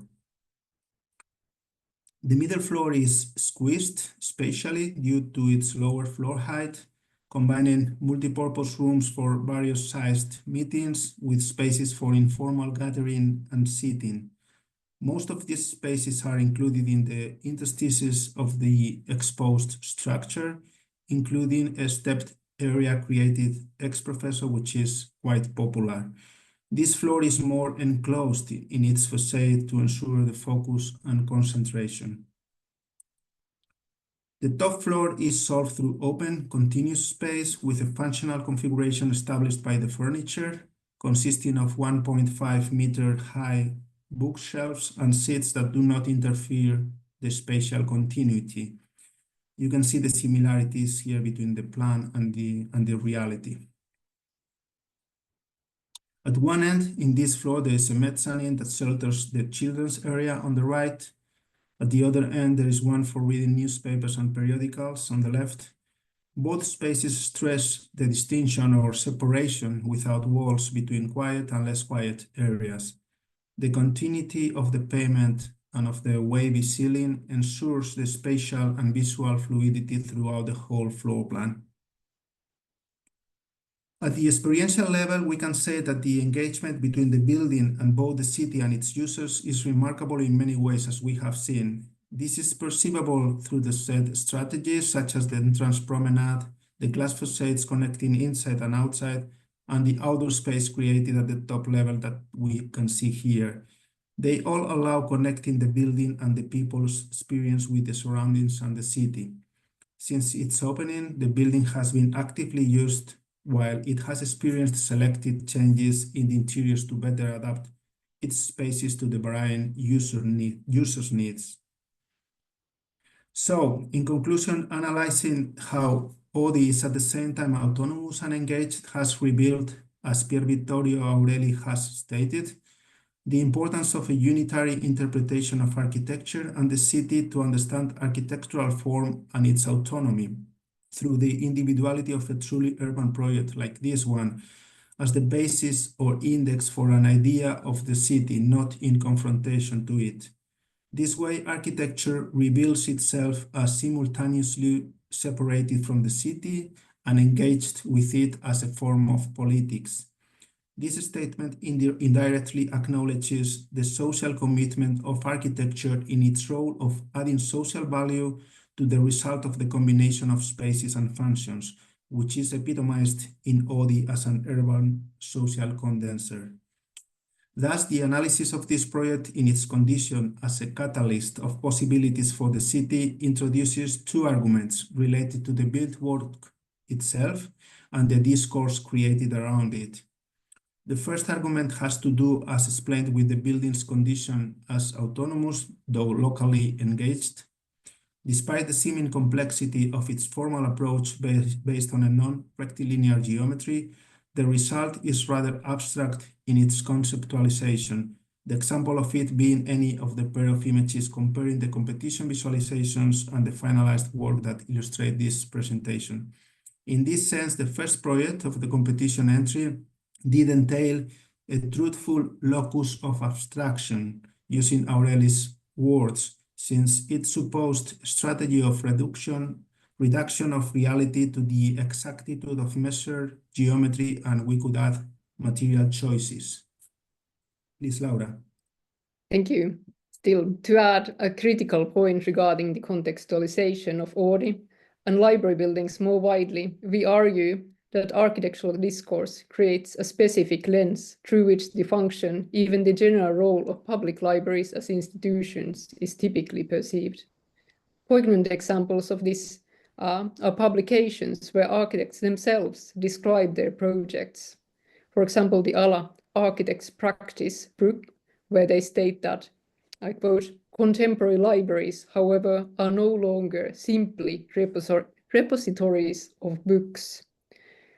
This recalls the call for periodization that is founded on political preconception of history, and I quote Aureli, "establishing of a relationship between individuals and their knowledge different from the one inherited from previous periods."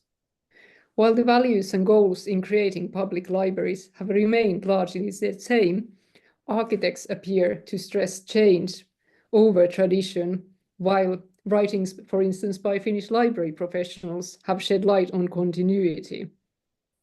The myriad of uses and functions public libraries have had since the institution was only beginning to take shape. In architectural discourse, it would be valid to critically inquire what actually is novel and what solutions are telling of continuity. This is what we argue. Furthermore, the duality of autonomy and engagement also turns attention to the challenge of what libraries are fundamentally about. Public libraries house books, but they are also public spaces. And this is not a question of either or. Most importantly, we suggest that the case of Oodi makes visible how architecture, autonomy, and engagement should be analyzed as a question of a process, rather than where each relevant issue, from hierarchies between stakeholders, users' views, to design solutions, materials, or the site, creates a continuous need for balancing between notions of autonomy and engagement. So all these together. All in all, the building's formal and functional characteristics, which have been analyzed here, speak about the project that is committed to social value without renouncing the cultural significance by means of architectural quality.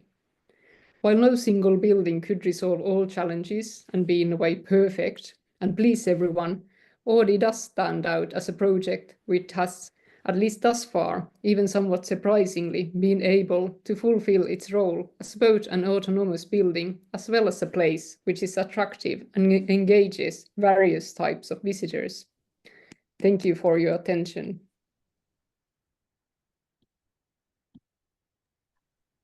Thank you very much for these insights and expansions. And we have 5 minutes after each paper to take questions and answers from the authors. Is there anyone? There's again the react button at the bottom will give you the possibility to raise your hand electronically, and also if we see you, we accept your hand and on the screen. Are there any questions regarding the library in Helsinki? I have a question if no one has a question. Oh, Wilfried, please go ahead. Oh, please, Sabine, you go ahead first. My question would be, so you're describing this, it's a truly public space and indoor space yet, and this dichotomy, and you're using the word lens in your paper, lens, and you're actually using it, I think it's very interesting, you're using it in a performative way. It is a lens in the debate, and it also is a lens as the object of the building. And I would be very curious to hear what the lens, why you're using this word in such a distinctive way. And why is that something that's specific to this building, or is that a term that is performative, or like that helps your critical thinking? Well, I'm not sure where it is in the paper, but I may guess that it is more about a way of approaching maybe the building, or a kind of a way of focus. But do you have, Laura, any kind of further idea of? Yes.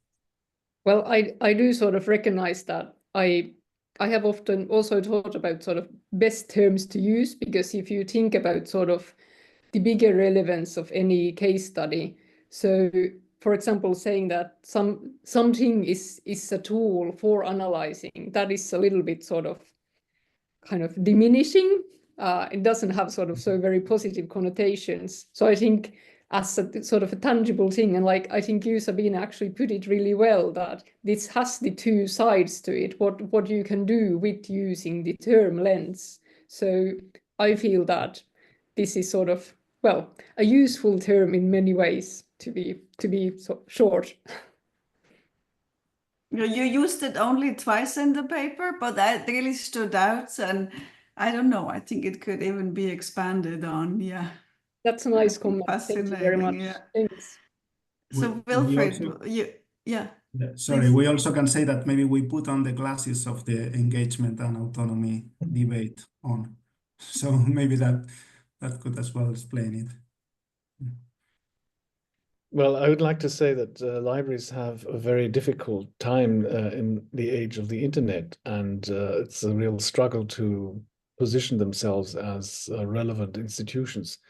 And the mere word library, I think, in most younger generations, doesn't conjure up a positive image of something that of a destination.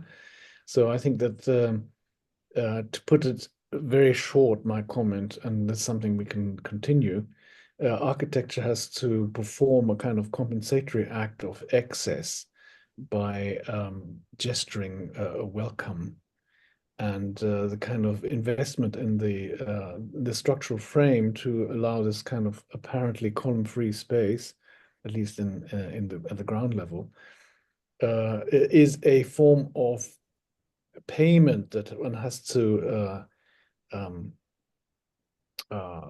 make as a public client in order to give the institution a chance to enter into this kind of public consciousness. Can I answer shortly? Please. Thank you. I don't know if Fernando wants to continue, but as I think, and I hope it sort of was sort of implied in our presentation that in the Finnish context, and I do think that in the Nordic countries more widely, library still has a quite positive connotation because it has been historically so important. But also there is the side to it that it is not a new thing that libraries would not be only repositories for books, but actually when you look back to the older library buildings, again, especially in the Nordics, they have always housed all kinds of events and functions, and they've been sort of very social places. And I do think that in so many ways, this Oodi library sort of has succeeded in creating a space where people do very different kinds of things. And I was actually interviewing the head of the larger Helsinki area network, and she was pointing out that while most people wouldn't believe it, this is also the library where most books are loaned out, sort of alongside the fact that people just sort of want to go there and maybe go there to do something completely different, maybe sort of to have coffee with their friends. And there's always a lot of people, we didn't now talk about it, but there's, for example, there's sort of clearly homeless people or sort of less well-off people in ground floor, but the idea is that if you don't disturb other people, you are allowed to be there. And I think that's part of the sort of really interesting effect, that it does seem to work, that everyone is allowed to be there and also very willing to go there. And it's really difficult to sort of pinpoint what exactly is the reason, but I think this is sort of part of the story why somehow this place seems to be so successful. And let me add, I know that we don't have much time, but I do recognize the payment that WILFRIED is referring to, and this has been under discussion when preparing the paper. This gesture of the structural design in the building, which is perhaps something that I don't know if it is an excess, but it is something that could have been solved in different manners. Yeah, we have. I think it's a kind of again a commitment between what the architects wanted to achieve and then the means used to achieve it, the structural means and therefore economic means and so. But yeah, maybe we can speak further about this later in the discussion. Yeah. Thanks for really good questions. These were, yeah, super. Thanks for your yeah, please. Can I just make a comment? I went to the library, and I think the one thing that really struck me was how mixed the users were. Far more mixed than anywhere else I've seen in Helsinki or anywhere else, and it was really noticeable. And the daylight levels in the library were also made it a really bright, welcoming space. And as you mentioned, you know, it's a place where people go to have a coffee, go with their kids, and it has wonderful views of the parliament. So it immediately engages people with democracy. And so I think this building does an enormous number of other things that actually are very subtle and very clever. I don't know if they were intended, but the placing and the views and the welcoming nature. And I mean, the one thing with Scandinavian countries also is that they're far more welcoming to children than they are in most other places. And this means that they're also welcoming to the children's parents. And that connection and network enables people to not only look after their children, but also look after their future networks and not be isolated in suburbia, which is the fate of most people in the Western world. So I think this is a really, really important model. And I just wish that more European countries would learn from it. So thank you for doing the paper on it. Thank you again. Thank you. Nice comment. Thank you for this comment. That, yeah, very good to hear. Also nice that someone has been there, other than the old. Yeah, thanks. So we can go back to all these questions in the roundtable, and I will now introduce the second speaker of the next paper, which is Ngurah Andracana, who is currently a researcher at the Department of Architecture at the ITS in Surabaya in Indonesia. He is enrolled in a PhD program at the UNSW in Sydney that will start in February next year. His primary focus and interests are architectural theory, criticism, and design processes within the architectural practice. Recently has published 2 conference articles dealing with Indonesian architects' notions and representations in identity-based design, and also a paper on Indonesian architects' concepts and utilizations of environmental-based design. And last year, a journal article has dealt with architects' methods of interpretive criticism towards Indonesian architecture identity. So it will be very interesting to hear these insights with all this comprehensively based investigations on the Indonesian architectural culture. So please, the floor is yours.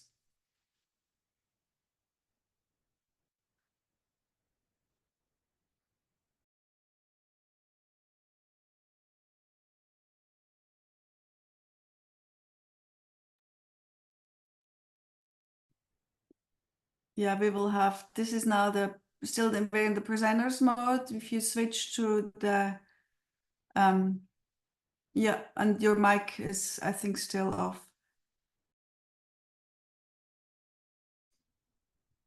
We can't hear you yet. This is fine now. Okay, thank you. Thank you, Sabine, for Fischer, for the short introduction. Good evening, ladies and gentlemen. I would like to express my most considerable appreciation to the International Committee of Architectural Critics, SICA, for organizing this year's international conference on architecture between autonomy and engagement. It is an honor for me to have the opportunity to present my research title, Is it Autonomy, Engagement, or Build Criticism? Identifying Indonesian architectural practice.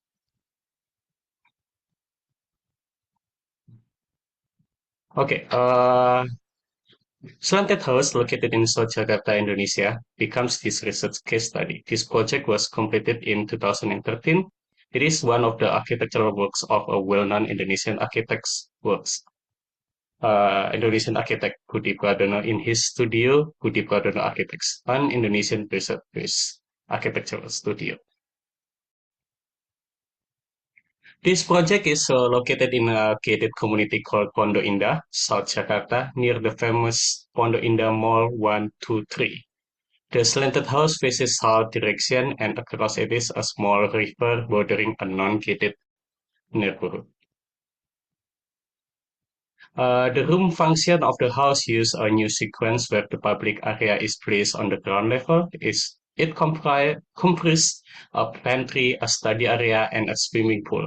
The first level functions for more private rooms, such as master bedroom, wardrobe, and master bathroom. The second or top level is used for the lounge and guest room. In the building section, we can see and define that the private area is put in the middle, like a sandwich between the two public areas. Before discussing the project further, I will explain the theoretical part of this research.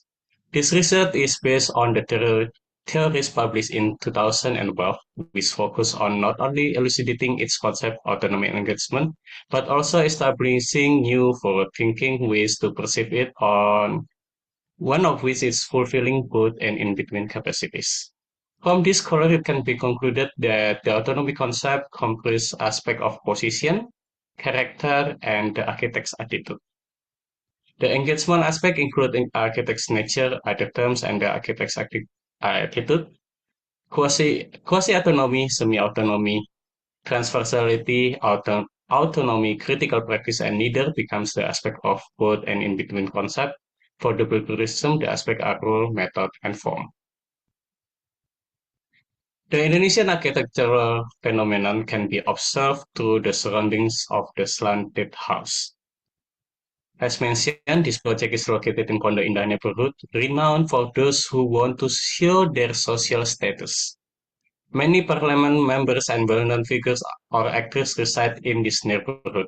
The style of the house is very typical, utilizing Greek or Roman structural column style. Based on the mentioned normative, autonomous engagement can be seen as the internality of architectural work, representing the content and context, while the build criticism aspect acts as the externality of the work, representing the intention. From this research aims to explore the position of Indonesian architectural practice in content and context, serving the internality and criticism or intention serving the externality. This research is conducted by incorporating two data, primary and secondary, which are analyzed with content analysis, utilizing KDIA minor or qualitative data analysis software. In the data analysis stage, the categories and terms occur by adding, combining, or excluding the codes of terms. All discussion then can be seen through which architectural environment represent either autonomy, engagement, or criticism concepts. In the result and discussion part, I will evaluate the selected project by the key statement representing the concept and aspect of autonomy, engagements, both and in between and criticism. In this part, we can see that for the position and character can be seen from the massings of the houses. And then the key statement primary focusing in can architecture can be an antithesis of its neighborhood, and then it's become quite extreme resistance by the architects. And then moving forward to see further inside the building, we can evaluate this building by how the Indonesian architect, in this case is Budi Pradono, try to fulfilling the autonomy concept, or in this case, he tried to question the phenomena and then ask to the user how is it to propose all the new concept or the new buildings that is not like surroundings buildings. And then also Budi Pradono tried to set his own luxury standard for his clients. And then the next one is the other attitudes. This one is the term that occur with in the data analyzing stages, with actually based on the Budi Pradono and the client. It is not a reactionary, but it's an antithesis, and it's more as a celebration of individual freedom. And then on your right, we can see the frequency of between the terms. That's actually in the autonomy discussion, we can see that aspect of character, which is a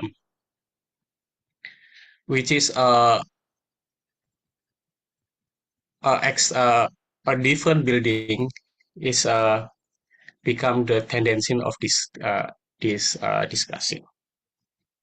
And then the next one is engagements. Even though the project is focused in fulfilling the autonomy concept, but it has also the engagement aspect or in the other part, because based on the Budi Pradono, he tries to see the context of opportunity and then try to submit that is suit to the internality of this project. And then we can see also the frequency of the analysis is more in architecture attitude for the engagement aspect. And the next one is both and in between concept, which is become the critical aspect that moving from the internality to the externality. Because in this part, Budi Pradono tried to maintain the autonomy part, but also engage to the current situation of phenomenon, which is the digital society of the people in Indonesia, because they in nowadays Indonesian society likes to spend more time in their bathroom. So Budi Pradono approach to propose a wider and a space with that has bigger in size, so the user or the client can have more activity, not just to get shower, but also to do anything else. So that's why there is a bench and over there, and then it can be a lot of activity that can be done in this room. And then the next one is a build criticism aspect, which is the other concept that we try to see from this project. This is the attitude from Budi Pradono try to put, and then it is it's expressed so clearly when he tries to answer what is the intention of this project. This is actually to be a critic to its neighborhood, a critic to the Greek and Roman structure column, and then try to proposing to another symbolism of status, which is not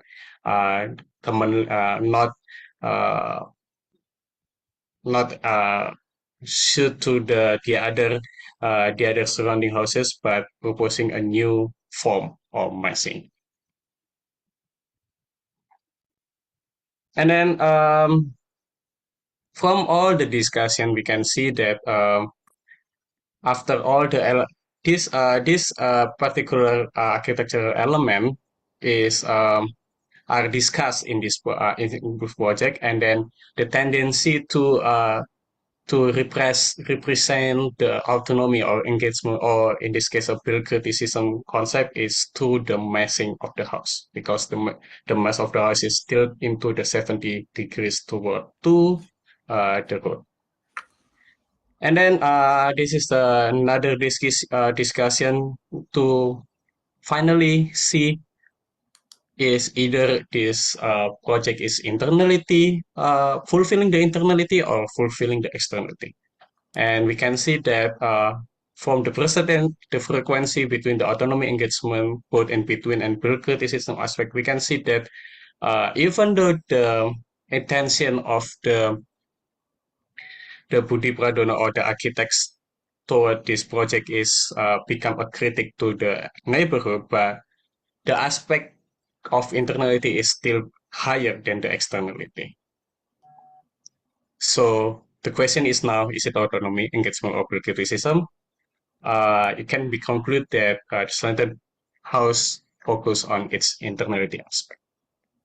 I guess it is from me. Thank you.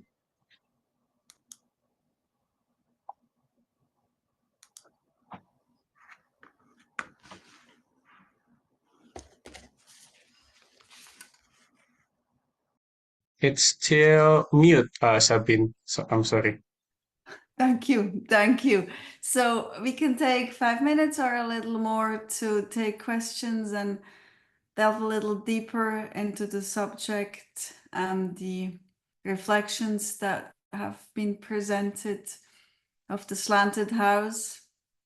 Again, same system, you raise your hands, and if you need a little bit more time to think of what you want to discuss, I can start the discussion with my question.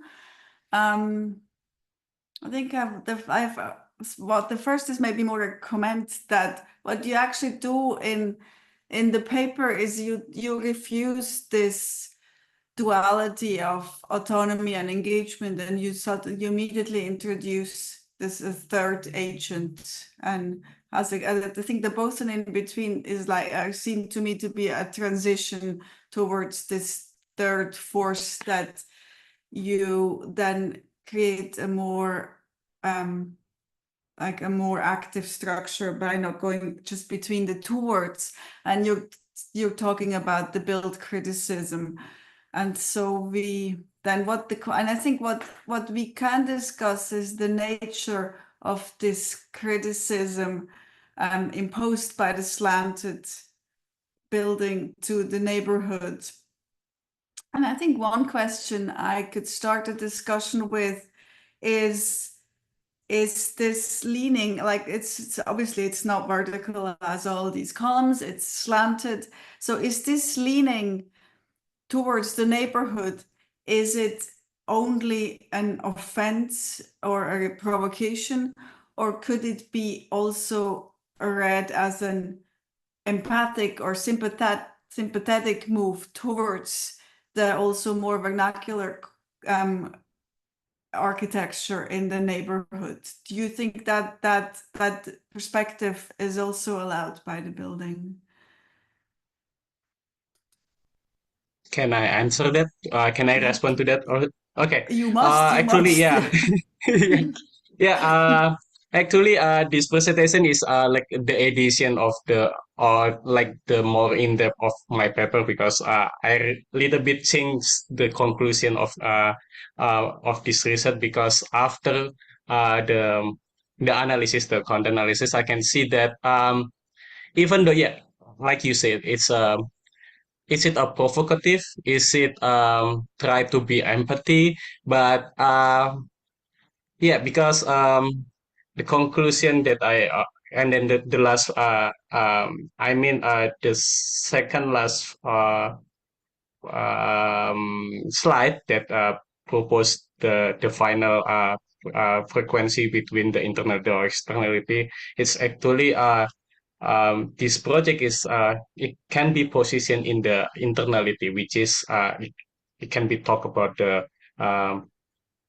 content, which is try to become provocative and then also try to become engaged because it still have one of the room, yeah, that's the central room that try to needs engage with the nowadays trend of living the digital society. So it's not the autonomy and the engagement concept is not actually not represent all in the outer or we can see from the outside of the building, but also the engagement is the when we see I mean when we see from the outside is like out try to expressing the content and then also the intention, but when we see one of each room we can see that this building also try to engage.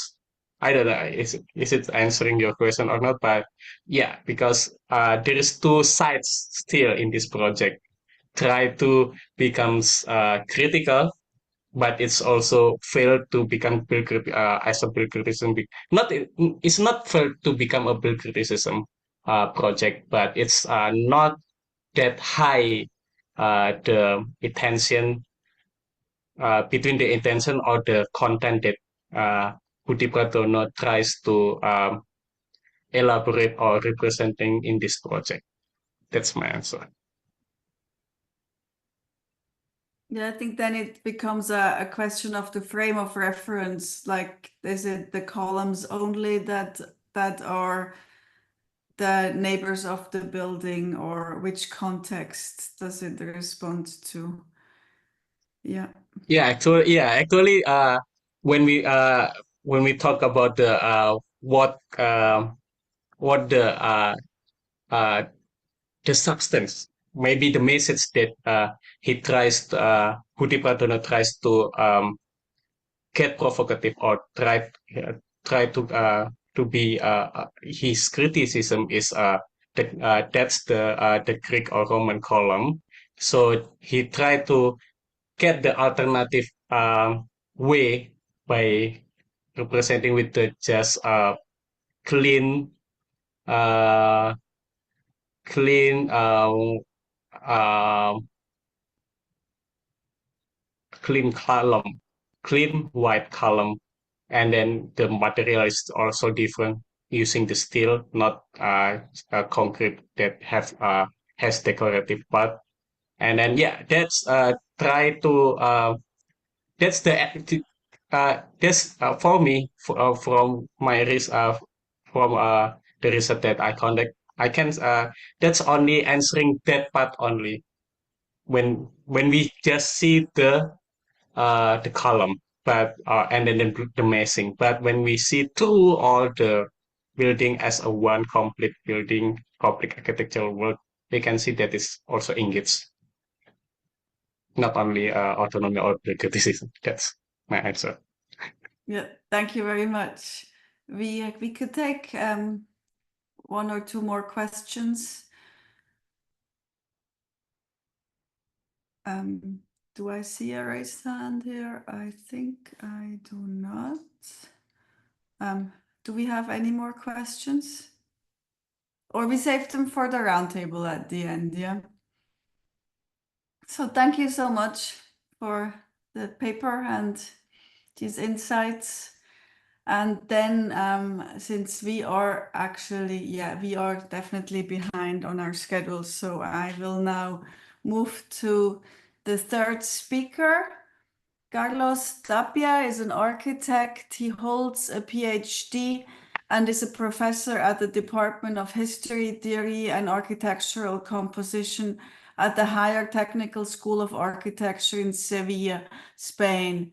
He was a visiting scholar at the Instituto de Arquitetura e Urbanismo Universidade de São Paulo in Brazil, and he is the vice director of the Master in Sustainable City and Architecture, also in Sevilla, member of the doctorate program in Sevilla, and deputy coordinator of the Laboratory for Social Spatial Studies and Epistemologies in the South. Among other involvements, he is a researcher of the group OUT Archias, which investigates the limits of architecture. That I think is a very deep question. I'm curious. He's a researcher also, and at this moment he develops two investigative researches, which is the critique and epistemology of future city streams, and the second is space and negativity. And also, I don't know how you find time for all of these things. He is the co-director of the journal Astralago, Culture of Architecture and the City. So I'm happy to open the floor for Carlos Tapia, who will present us his paper. Thank you so much. I'm going to share my screen. Thank you very much for accepting my proposal to contribute to this conference.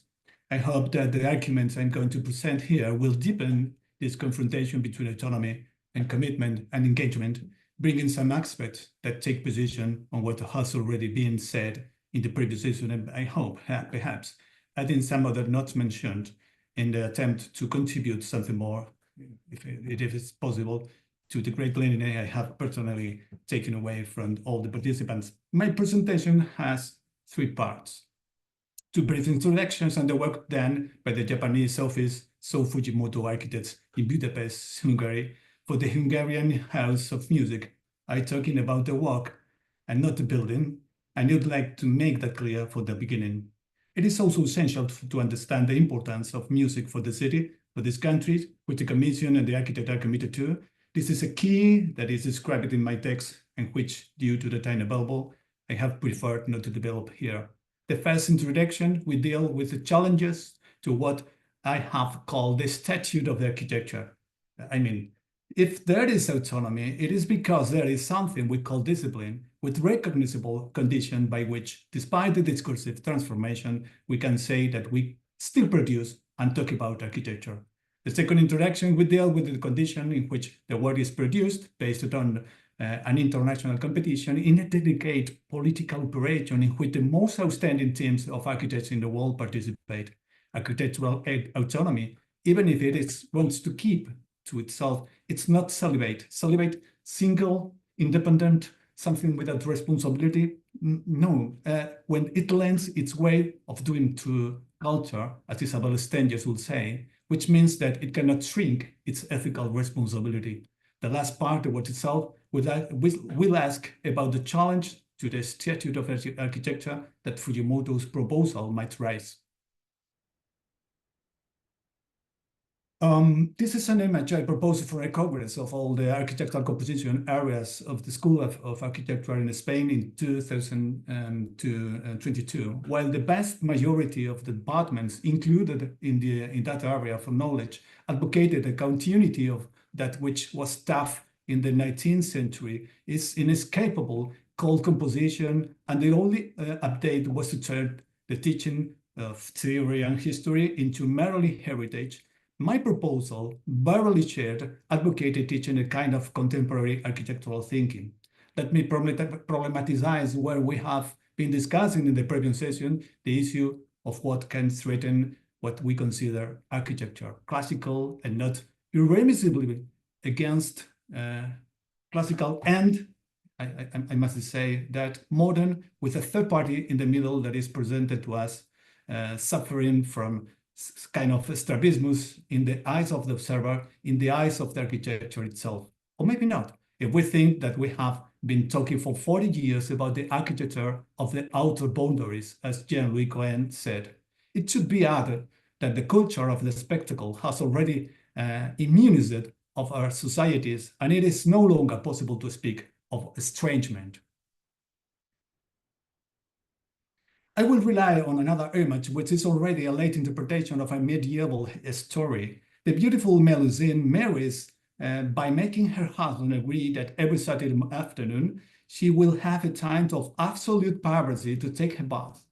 Although he, the Cavalier Raymondin, accepts, he cannot help but use his sharp sword to open a hole from which to observe the stark truth. She is an hybrid being, uniting the human with the wild nature, expressed by the lower half of her body in the form of a snake tail. It is the explanation of the origin of this noble house, but it's more to pictorial representation. The image shows two spatio-temporal conditions only perceptible to the third observer, means us.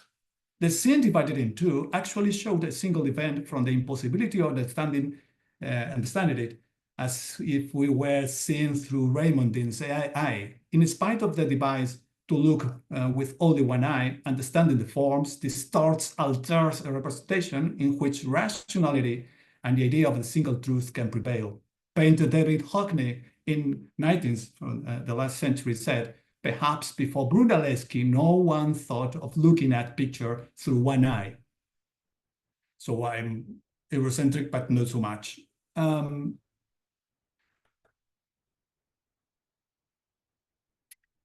This is a use of perspectival sense of the composition by Brunelleschi's apparatus of vision, with the famous mirror and the painting pierced with a keyhole focal central. The central former classical point of view, recreated on the drawing with total lines, is tensioned by current reflective components.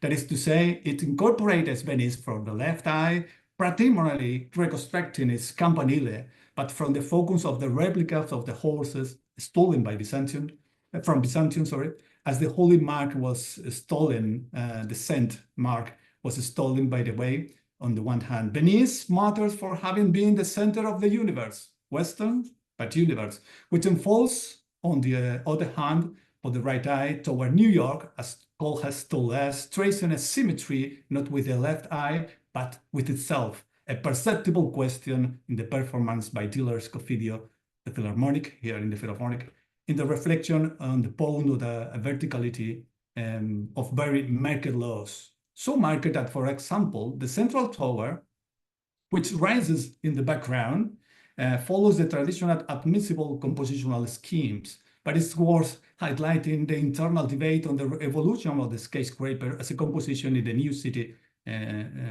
skyline. You know, another universe, even Western, but the most universe on the contemporary pluriverse. I don't like so much, but it's so. A kind of, after the construction of the Herzog of the Miron flats in Leonard Street, a kind of, let me say, a bastard in the urban layout, and needless to say, if we see it from the Billionaires Row. The reflection is eloquent because Diller's Cofidio plays upon horizontally, obviously, but on a slightly inclined, imperceptible podium which solidifies the water and places it oblivious to the gravity, one might say, of the gravity of the compositional issue. Thus, once we recognize that we are cross-eyed from the right to the left, composing, we find ourselves in a dilemma when the cloud in the sense of Rosalind Krauss in 1994, resignifying of the house of Fujimoto's Maillard music does not comply with what modern and classical tradition expect of it. this is the building I called bastard. Maybe Professor WILFRIED WANG can say anything else, but in my discussion with my colleagues in Columbia University, this is not belonging to the genealogy of the history, in the history of New York skyline building in skyscrapers. With the expression, a statute of architecture, we want to emphasize the redefinition of architecture, the strict compliance with the system order, to recognize that architecture, despite its evolution, is what it is. The term is already found in the debate that Jean Léron d'Alembert wrote in this Discourse préliminaire de l'Encyclopédie in relation to the fine arts. Significantly, this point is not original in this discussion from our assumptions that architecture is transformation, also internal, but its register centered on the fixation of the knowledge in the publication of the encyclopedia makes it relevant. There is a turning point between the natural and the human, from the mimesis of the natural versus the genius expression of the artist, art as creation, by and for itself. At that turning point, where there were so many nuances and contradictions throughout the 20th century, we are not entirely at that point today, although its presence is still perceived. And this is in the knowledge that it differs from the original conceptualization. However, a seemingly innocent use of D'Alembert's expression en porte-jonte serves to illuminate the changes that any status brings with the passage of time and to acknowledge the pressures of new contexts. It is possible to join will be the translation from French to English and try to express the possibility of living a certain, let's say, courteous essence, allowing transformations by attachment while the core remains. I say to my students, oh, can you prepare a project for your final year, taking considerations these points? For instance, you can see here some of them. I'm not going to develop all of them, but you can read here artificial intelligence, bioform genetics, biomimicry, mathematics, algorithms, parametricism, climate catastrophe resilience, critique of the modern project or their continuity, critique of the notion of architectural composition, more important, transfer to architecture, remedial projects, project at distance, politics, metaverse, virtuality, sustainable development, the project as an edition, materialism, new materialism, speculative realism, among others, trying to say how to transform the statute of architecture. So if we can take a look of this example, for instance, perhaps someone in the audience might say that this building lacks rules of composition, but if you look at the design action diagrams of the well-known architect Carme Pinós, you will see that the idea of proportion, scale, dimension is not abandoned. The tension between double lines that is spatial, this is the project in my point right there. This is the expression of this project. Between the lines are spatial is the exploratory and generative guideline that we have seen so many times with other morphologies in the history of architecture. This does not mean that the result is no longer relevant. I would just like to announce here that form alone does not establish the condition of architectural autonomy. So, is this architecture? It is a project where the biological subsumes the architectural role made by a young Iranian architect. The point is that there is no need to treat architecture by cultural difference or critical regionalism. It's made by artificial intelligence software, and also autonomy could set a milestone here, as there is no need for construction to be architecture. Or is it necessary? And what about this? What can one see here? Would it be another bastard in the New York skyline? Who has something to say, and how will they present it? As autonomy? If he does, I think it would be wrong. Here, for the first time, a philosophy that claims to be first had to be continued as a consequence of a first architecture where there are no essential dualities, only objects. Although Grant Harman at the SCI School funded by Tomain in LA are still far from convincing despite the hype of publication and images, there is no doubt that the attempt must be treated with care. This is quite important because if you have pay attention, we can see here how Mario Carpo in this story of the he represents and creates the perspective of the digital turn in architecture. As I said before, for example, parametricism is characterized as a way in decline, so the notion of style, as Patty Schumacher would like architecture to define itself, that not seems to be a resource for generating perspective diagnosis either. Remember his controversial use of the term autopoiesis. So, the question for me is, what is so strange to us to maintain the idea of, that architectural action does not permanently dissolve its limits? Let's take a better definition. He said, I might call an architect who, by lure and wonderful art and method, is able both with thought and invention to devise and with execution to complete all those works which by means of the movement of the great weight and the conjunction and assemblage of bodies can with the greatest beauty be adapted to the uses of mankind. And to be able to do this, we must have throughout insight into the noblest and most curious sciences, which means outside the discipline. Such must be the architect. So please have a look and think for a while, how can you say if this works affects to you understanding of the stature of the architecture? What are you looking at? What you are receiving? How can you describe it? Have you words to say it belonging to the history of the architecture? Or how the many critics I consulted previously to my paper was saying, this is kind of, I don't know, I don't know,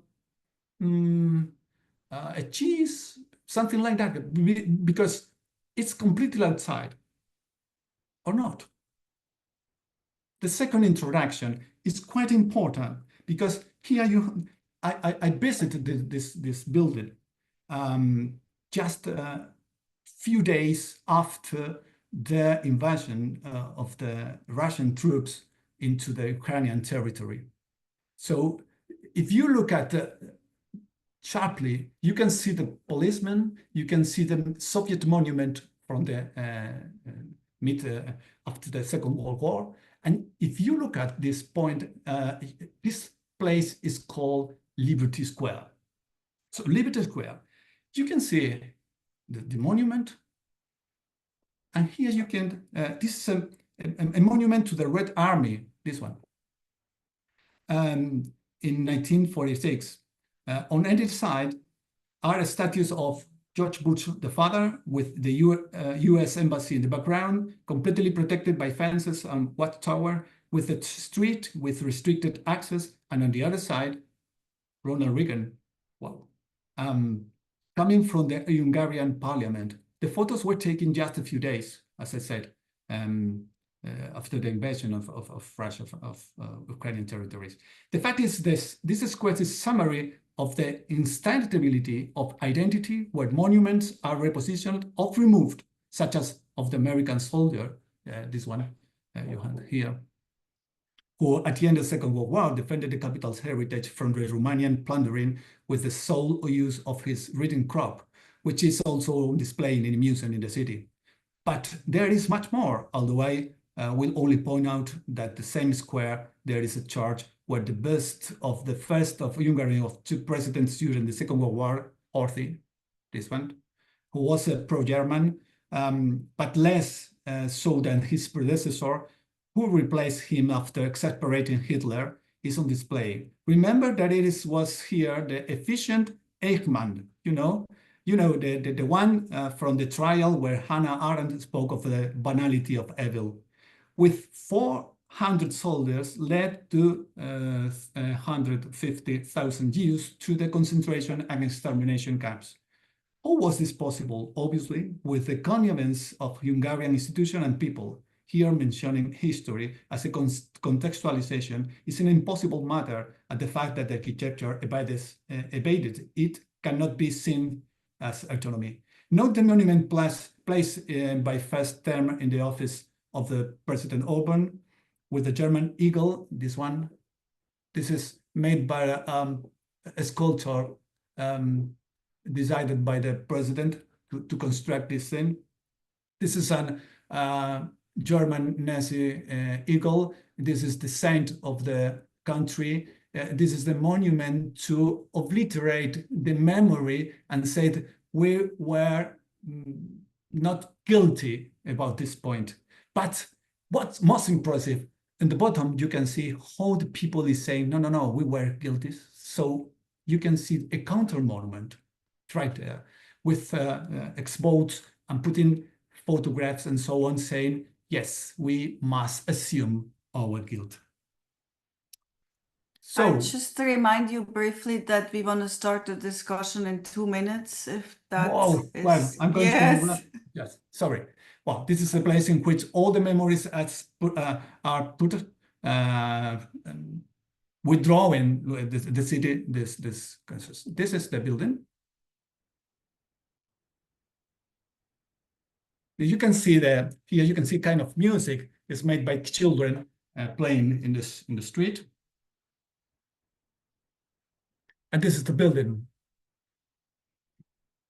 Yes, this is a path in which you can see how the trees are perhaps making a idea of contextualism, but this is the building. And for me, it's important to say, for architectural interpretation, a dictum was presumed infallible has been to apply the definition of myth. Any story is better than no story at all. If I adopt this definition, it is in the congruence with the state of unease provoked by knowledge that we have expelled from somewhere, be it Christian paradise or orthodoxy, modernity. In the substantive telling of a story, parabolically or metaphorically, alluding to something supposed more important than the build itself, we're provided with intellectuality at the outset, an anxiolytic resolution to follow, with example of a potent poetic charge in some cases, and in other, an irritation and weariness at always looking at the other way. The fact is the faculty of poetism is still of enormous capacity. It doesn't mean that we cannot disagree with the indiscriminate use. A myth, in the conventional sense, consists in organizing a given set of comprehensions and beliefs to very practically draw the relationship between human conscience and physical surroundings. Therefore, the myth sets the framework and lays down the term to find, comprehend, and shape social relations and the space surrounding them. Making an architectural interpretation will fit nicely into this action of myth. Hence, the importance of choosing metaphor carefully and knowing when to use them. Being enabled to recognize that we see activates the most primary connection in the brain, conjuring patterns we can compare to those stored in the basic memory. That is the reason we see faces in formless and psychological disorders are diagnosed by based on an inability to see them on the atrocity based on it. My thesis is the work made by So Fujimoto, the House of Music in Budapest, is neither a cloud, nor a sea sponge, nor a wild mushroom, nothing like a honeycomb, a country omelette, or specular, weightless winter leaf litter, even if the suggestive feeling that leads us to any of this metaphor by kind of uncontrolled mental internal rather than visual external anamorphosis is indomitable. With mental anamorphosis, I would argue to, before a neological definition arrives, that denying metaphor while metaphorizing is recurrent trick of professional critics. For a critic, for Shakespeare, of course, a cloud which could be a potency. No act becomes a total but important act, deforming from a precise point of view in tales of sins, self-absorption, that is, it provides an alternative static focus that diverts the gaze. I'm going to cut my presentation just to say, it could be argued that art already took invasive stances and they were accepted in architectural action. And just as art does not have to be justified, does not need to belong to any time, does not abide by rules or laws, neither does to architecture that arise from transfer of art. I wonder how much we will be willing to alter the statute of architecture, whether the time has come to rewrite its constitution, or if we should take liberties knowing that it is ephemeral, a passing phase. In any case, architecture journeys through its extraterritoriality along the outer walls of its paradise in the moors of the orthodoxy. there are those who will be scandalized by this, while there is other who, out of ignorance, have no care for timelines, which is not the purpose of history, who run parallel to the present, using this expression to convey a projectual key described repeatedly by Fujimoto himself. Fujimoto is not playing the revolutionary, but rather the excited self-discovery. Nor is he playing the part-time joker, but rather, if I may continue to use this somewhat rude expression, the self-exploited freelance is referring to his lack of genealogical inscription in Japanese architecture, his formal architectural research, and as a play of words to being an own employer who spends all his time more completing a roadmap that he has demandingly set himself since he was a student. If anything, he skillfully lends himself to fueling pathologicals who have a syndrome of excess pareidolia. This is the form of we see faces everywhere. A donation of significant weeping form, like a minor concession to succeed in bringing to life an architecture with more vocation, engagement, implementation, hinting on stories towards the achievement of more refined aims, such as the beauty of the Venus. Just to say something else, but finishing, Fujimoto operates somewhere between intuition and theorization, so letting viewers to perceive a bolster's fragility is part of what he does. Allowing the things to crack in order to show where tensions emerge, to become stable without restoring them in a pristine state, yet without delight owing to the erroneous nature of time standing still, with no other symbolic characterization, only to find roots in the prophetical memory of a landscape coming from the future. This is the building. Anthony, I was saying, Shakespeare is not making metaphors, but in this book, Antony and Cleopatra, Act 4, he writes, Antony, Eros, thou yet beholds me, Eros, I am noble lord. Antony, sometimes we see Claude, that's dragonish, a viper, sometimes like a bear or a lion, a towered citadel, a pendant rock, a forked mountain, a blue promontory, with trees upon that not unto the wall, and mock our eyes with air. Thou hast seen this sign, they are black vesper pigeons, Eros, I am a lord. Antony, that which is now a horse, even with a thought that wraps these limbs and makes it indistinct, as water is in water. Eros, it does, my lord. This is the building, interiors, stairs. This is the plan, and I conclude. When Rick Miralles first had an issue at the Crocus magazine dedicated to him, the interpreters did not understand anything. They were critics, not interpreters. And like all critics, let me say, it's a exaggeration, but to insist my point, the method is to set anew against the accepted, well, Harold Bloom dictum. Thus, it was deduced that his forms were acceptable, but as there were no precedent, he was assured of a genealogy, a mixture between Le Corbusier and Gaudi, between orthodox modernity and Christian paradise. As we have already said, it is crucial to be trained in architecture to avoid talking and say nothing. So better to be Eros than Anthony, who takes away a degree of authority with every metaphor. I am our Lord, I'm my Lord, it does my Lord, I. Silence, let the walker speak. Thank you. Thank you very much for this expansive presentation. And I think due to time, there's probably lots to discuss about metaphor and experience and where the link is. But may I take the question in the roundtable, or is it really urgent? Pierre-Alain Grosset, can I postpone your question to the roundtable discussion? I think we have to come back to the roundtable discussion, but I wanted to react a very short observation. I'm really disappointed, Carlos, by your presentation, because this is a conference on architectural criticism, and what the main question is about the public role of architectural criticism. And we are not here at an academic discussion only at university between scholars. It is a discussion about the public function of criticism.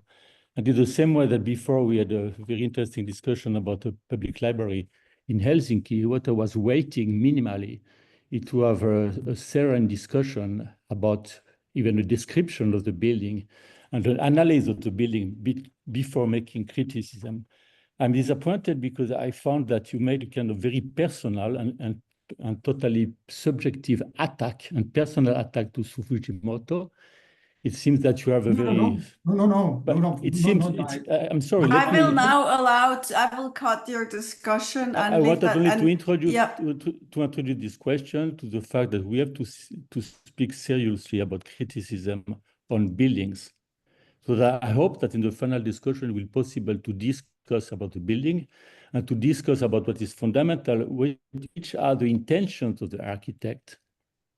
And if these intentions have been effectively realized when we visit the building. It is a fundamental question because it is a public building. When it is a public building, we need to know if it is a concert hall, has this concert hall good acoustics, for example. There are a series of very fundamental questions related to the buildings where you absolutely don't enter. That might be disappointing because 90% of your discourse has nothing to do with this building and nothing to do with Fujimoto. I wanted only to express my total disappointment about this presentation. Thank you. Thank you. I think it is also a problem of time management because as I have read the paper, there is, I think, the issue of what we experience when we see a place and what metaphor in theoretical discussion takes on its own agency. I think there is material here that is very relevant to architectural criticism, but we will now move to the fourth presentation and discuss this at the round table. Thank you. It was a contribution and I thank you for this. And also thank you for the question. We will come back to it. Yeah. So the first speaker today is Ricardo Rocha. He's an architect and professor at the University of Santa Maria in Brazil. He holds a PhD from the University of Sao Paulo and has a postdoc of the University of Porto in Portugal. He was visiting professor at Universidad de Asunción in Paraguay and at Universidad del Litoral in Argentina. He is the author of the books Brazilian Architecture of the 20th Century that was published in 2023 and Readings, Books and Libraries. So the libraries started the session and somewhat coming back at the USP Press 2020. Both books were awarded by the Brazilian Institute of Architects. He is also an international expert for European cooperation in science and technology in the COST project. Ricardo Rocha has authored various book chapters and magazine articles, and he has contributed to conferences in Brazil and abroad, and also in conferences that are everywhere at once, as we are today in this online conference. So thank you, Ricardo, for your presentation. The floor is yours. Thank you, Sabine, for the presentation. And good morning. I just looking at the time, sorry. I'd like to thank the organizer and chairs of this conference, also Luis Miller and Robert McCarthy for their first impressions, and especially Rui Jorge Garcia Ramos and WILFRIED WANG for their contributions. Well, I will talk about the tennis pavilion of Fernando Távora.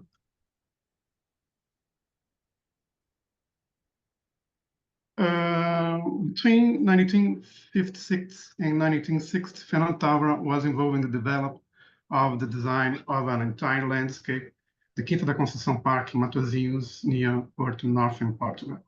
At the same time, he was also designing two other masterpieces, the Office Summer House and Cedro Primary School in Vila Nova de Gaia.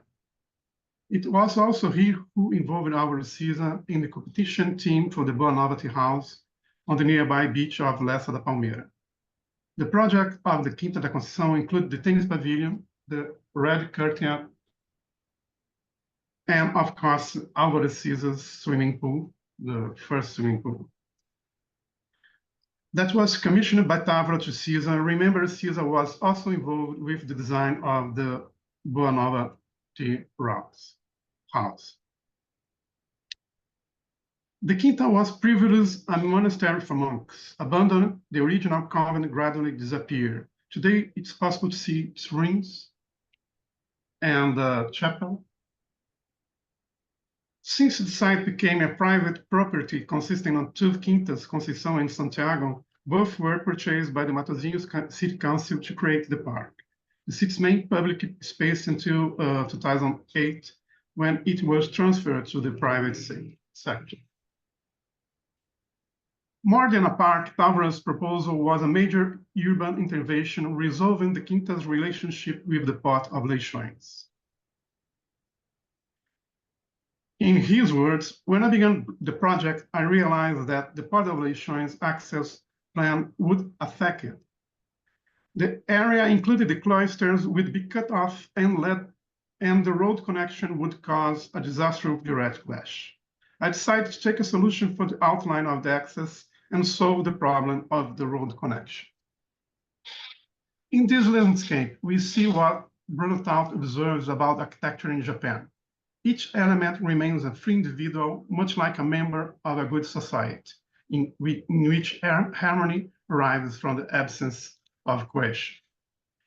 Thus, there are three masterpieces of contemporary architecture by Tavora and Souza: earth, air, and water, elementary force, complex constructions, magic. And the pavilion has its own layers of reading: neoplastic architecture, Portuguese traditional materials, Oriental atmosphere. It's possible to say, as suggested in an interview with Souza by Kenneth Frampton,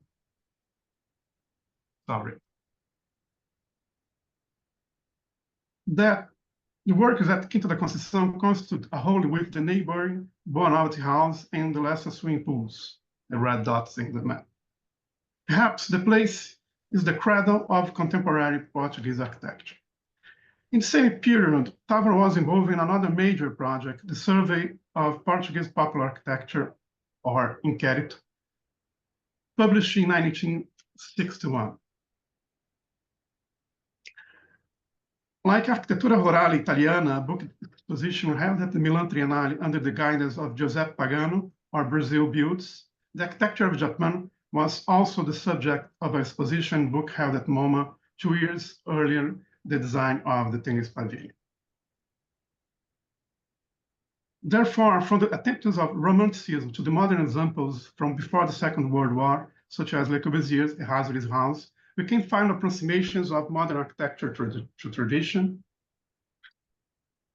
to national cultural inflection, to vernacular materials. In fact, even in Portugal, a name like Francisco K. do Amaral constitutes a powerful precedent. Here we see the Monsanto Tennis Club, this kind of horizontal volume adapted to topography with the tennis courts in the lower part, a single pitch roof. And we can compare to the tennis pavilion on the right, similar wooden trusses and this kind of horizontality with the view of the landscape. The Quinta da Conceição is connected to Quinta de Santiago by a raised pedestrian walkway on the left. In the opposite direction, the park reaches a motorway. To the south, the Port of Leixões and the Lesser River. The main entrance is axial to the pavilion.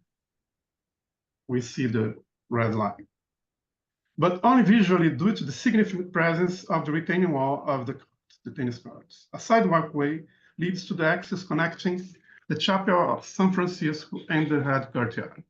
The pavilion itself is crossed by another pedestrian walkway, exaggerating the promenade architectural of bodies, eyes, and minds.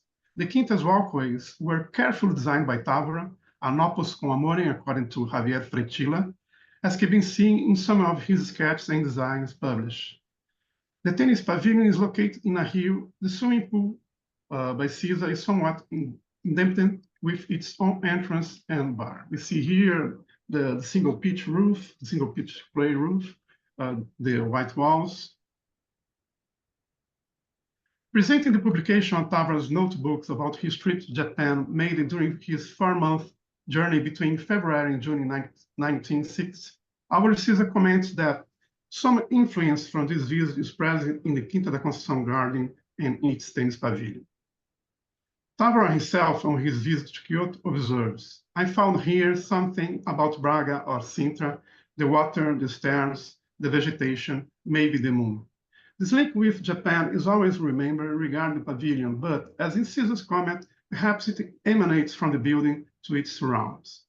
For Rui Ramos, who was a student at Tavra and is now professor at the Faculty of Architecture at University of Porto, the most important thing is that there is no pavilion without the Quinta, without its plan and work. In other words, the Quinta is exactly all this. It is the same as Tavra was. It combines erudite and popular.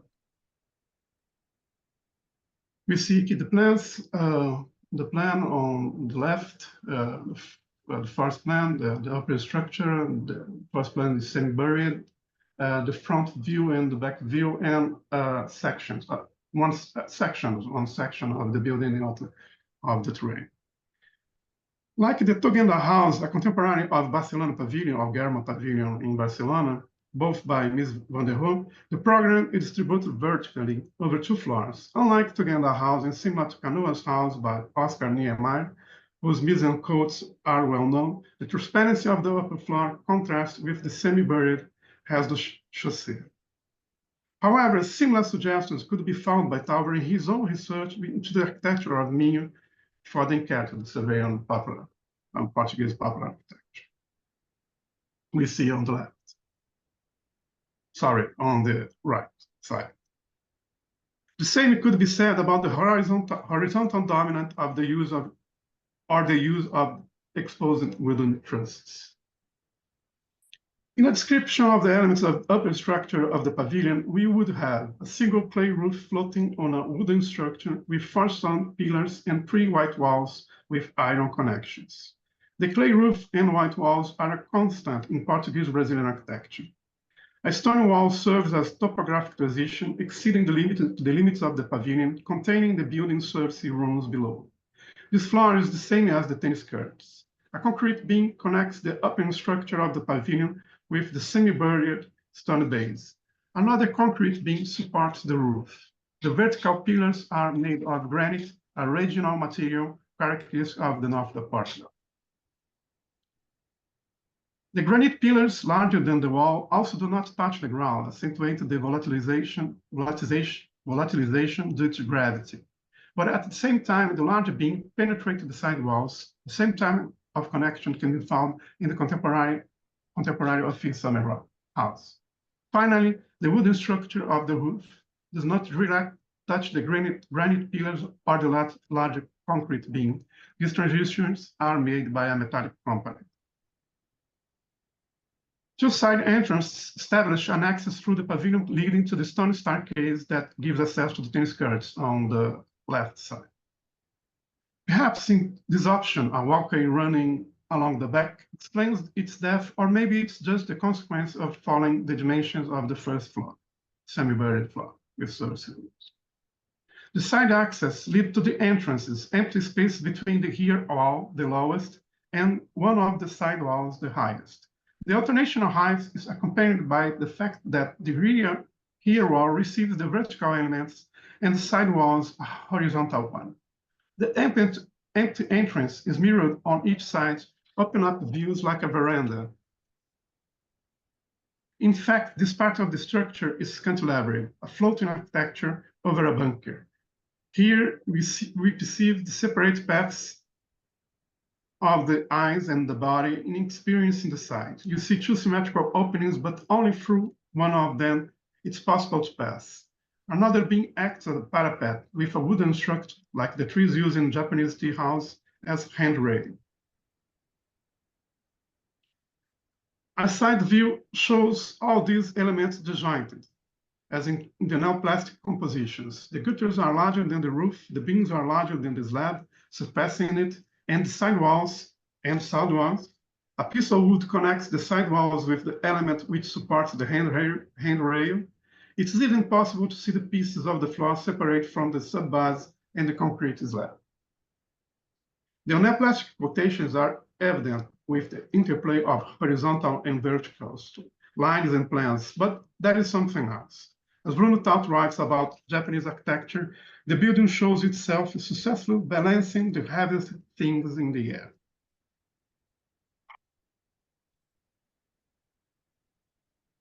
As mentioned, the connection with Japanese architecture is always remembered in relation to the pavilion. For Kenneth Frampton, the building has delicately oriental, if not outright Japanese allusions that emanate from the wooden handrail and from the exposed timber trusser of the roof.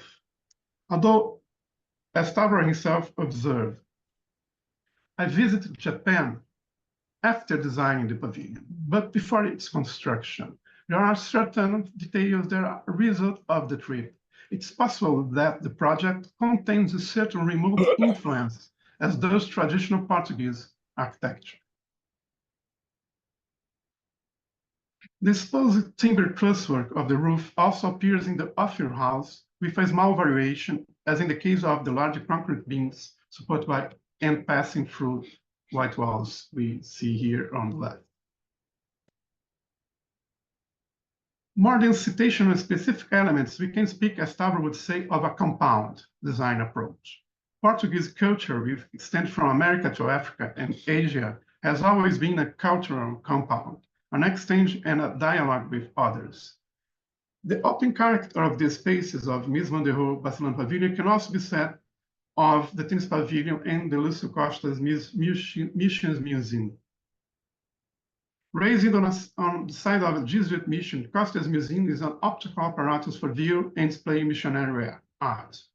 Granite pillars and 4 white stone walls define 3 transparent spaces on the north-south axis, allowing to see the remains of the Jesuit Guarani culture in relation to the place of its creation, the old church, and the Pampa landscape. Like ruins, these works erase the transition between the exterior and interior, what appears to be the sum of the literal and phenomenal transparency suggested by Rowe and Slutsky. In the Tennis Pavilion, the object itself is dismantled. Each element has its own identity, but it is articulate with the others, only achieving full meaning together, like the architectural pieces in the park. As we get closer, we see an interior that is almost also an exterior. The roof defined as a shaded interior, but it's floating. Through it, we can see the surrounding trees, the chapel, etc. A horizontal view that, with the skews of the tennis game, reaches the distant horizon. The roof's connections with the pillars and beam are dematerialized. One of the best-known views of the pavilion emphasizes an oblique approach, a Greek-like understanding of that object. Like an axonometric, we see all the elements, and like a Japanese painting, the blow-away roof, even the interior space.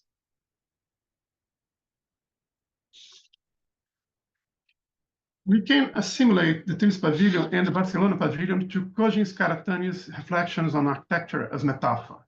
Seeking to understand the will to architecture in Western philosophy, the need to construct or idealize a universal philosophical thought based on a rational structure, Karatani deals with language from the perspective of the idealized perfection.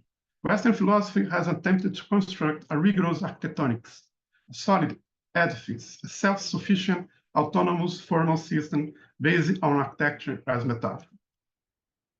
Mies van der Rohe's Barcelona Pavilion can be proposed as a self-sufficient formal architectural system, a neutral and universal constructive language, and the Tennis Pavilion as its secular, contingent, and dialogical counterpart. These aspects differentiate the Tennis Pavilion from Barcelona Pavilion, and the character of a floating area architecture differentiates the Tennis Pavilion from the Missions Museum. The Barcelona Pavilion and the Fanike Sculpture Pavilion are like labyrinths. There is some sense of a closure enveloping the body in a tactile experience, although Fanike's Pavilion is also an area and disjoint architecture. But the Barcelona Pavilion, the Missions Museum, and the Sculpture Pavilion emphasize transparency in one axis and the tennis pavilion plays with literal and phenomenal transparency at 306 degrees.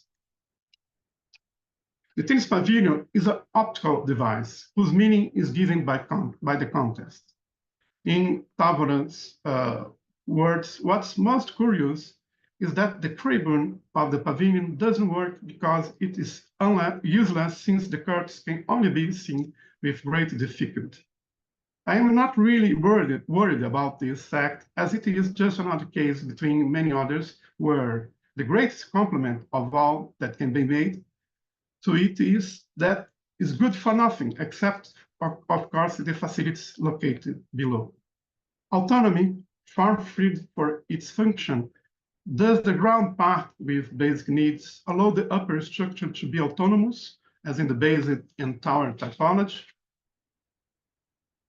The Barcelona Pavilion expressed the will to an universal architecture dear to high modernism based on a dialyzed universal man without cultural boundaries. Mills distilled a pure fire.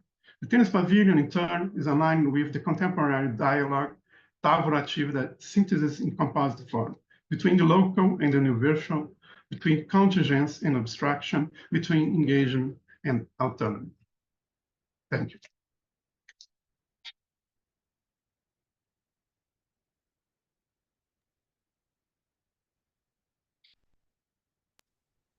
Thank you for this beautiful presentation, and it's probably quite appropriate that this last paper in the last session is making this tour d'horizon into history with a canonical work from the 60s and across continents with references to Japan. And quite beautifully you quote Bruno Taut, who you quote him, how he wrote, how Távora quoted Taut, balancing the heaviest things in air, which I think describes this building quite beautifully. So we can take some immediate questions relating to this paper, and then we can also, I think, transition into the final discussion. Please, Wilfried. Yes, if I may second those words of congratulations, Ricardo. I think your paper has come a tremendous long way from its original conception. I was also happy to review different versions of it, and I think that if you read the earlier versions, I think you will see that, I mean, even in the last few weeks, I think clearly you continue to research and make some other kinds of connections, which I find absolutely fascinating. So thank you very much for actually focusing on the building and focusing on the question of how the design developed and how its various complex interrelationships in terms of time and personal experience of Távora had and had not a direct connection with some of the references that we had originally speculated on. One issue I would still suggest that you might look at, and that is where you know, a lot of our criticisms are often very blind, is how people actually use the buildings, right? So if we're talking about the pavilion and we're talking about the tennis, the actual space where tennis is being played, you would have to sit relatively close to the edge in order to be able to watch the tennis match, right, and the game. And otherwise, people would have to stand, and you don't see everything in the cone of vision. So I think that that is something that underlines it. Távora's dominant issue or interest in the design of the architecture, and it wasn't actually fundamentally about a pavilion to watch tennis. I think one would have to be honest about that. So, but nevertheless, thank you very much. A fantastic presentation. I congratulate you. Thank you. The tennis courts are well used. I asked I don't remember now, but there is a kind of administration, private administration. They confirm that the tennis court are well used. But this this discussion about the upper structure is interesting because Tavra himself talks about that. So, but anyway, I think he tried to with the concrete beam, the horizontal concrete beam, to free the view. And I think if you are close to the handrail, you can see the tennis players. But yes, we see when I was there, and maybe almost the totality of the photos about, we see. We don't see people in the upper structure. We see the use of the tennis courts with some kind of old man seated. Perhaps he is a kind of functionary of the park. But well, thank you. I really appreciate, because you and Robert McCarter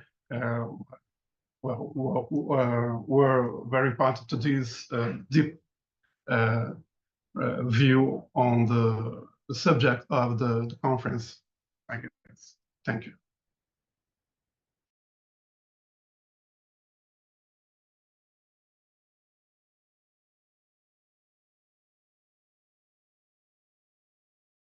Sabine, you're muted. Again, I fell into the same fascination with the building that I didn't ask myself whether people could actually see the tennis match.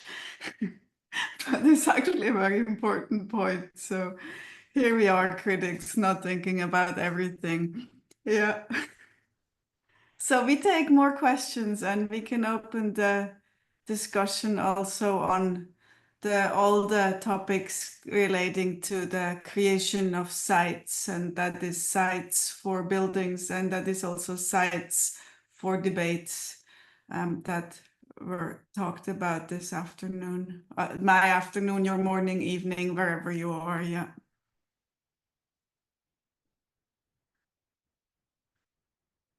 I'm sure people have thoughts, so I'm waiting for your signs that you want to express your thoughts in this discussion. And we can also make the link to the lecture that opened the session of this day today. Yes, please. Can I speak? Please. Thank you very much. I wanted to know if ROSSANA and LYNDON NERI are online. It was a question for them. Yes. Okay, you are here. Okay, thank you very much. No, because I I don't know appreciate a lot your presentation. Thank you. And it was extremely interesting. For many years, I like a lot your work. I was myself living in China from 2015, 2018, and I met a lot of architects of your generation, but I didn't have the occasion to meet you. That hope in the future to have this possibility. My question is very simple and direct.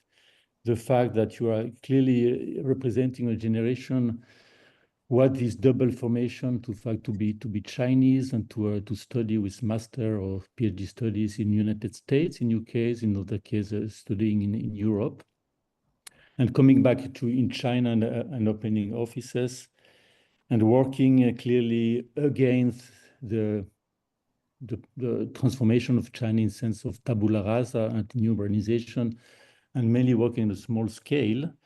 We could say even with programs who are typically programs in architecture of resistance, even in Europe. First starting with small program and private program, and step by step after accessing to some a market for public buildings. My question it is, because clearly you are not alone in this position. I know personally very well Zhang Ke, and working with Beijing Wutong and other architects. My question is to understand in which way when you came back in China, what has been the influence of the generation of Wang Shu, especially with the Pritzker Prize, but even with Liu Jiakun, who are Chinese architects, even his Wang Shu work on a PhD work on Aldo Rossi had some connection with European culture, but studied and remade in China. My question, in which way the work of Wang Shu and Liu Jiakun has been effectively very important for moving the culture and the changing paradigm, especially in the case of Wang Shu, in reusing materials, in defending even the villages and defending the fact that to try to have kind of resistance against this process of destruction.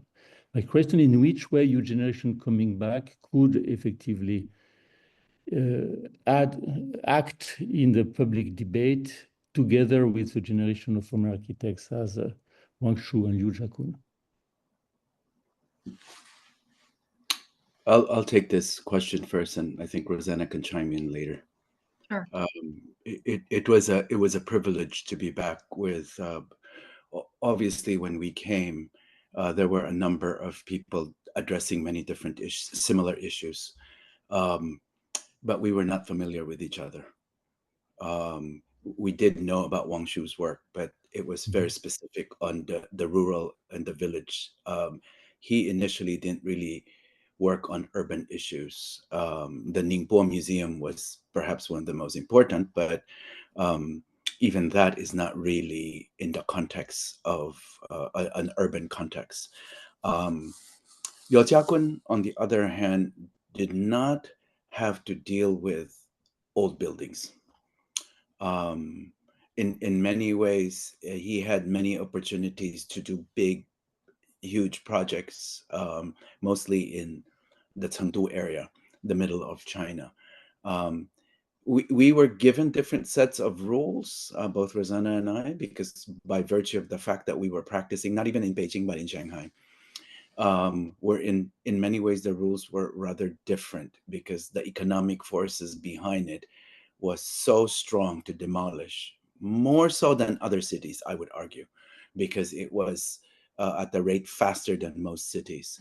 But having seen Wang Shu's work, it gave us the courage that if he could do it, albeit very different from what we're doing, his work also allowed us to dare go out of the city and start venturing into the rural area, or at least he addressed the importance of addressing rural areas and not just urban issues. In fact, he wrote a little article about this, encouraging younger architects to also deal with rural. So that, I think, definitely influenced us quite a bit. And also the courage to be very vocal about it.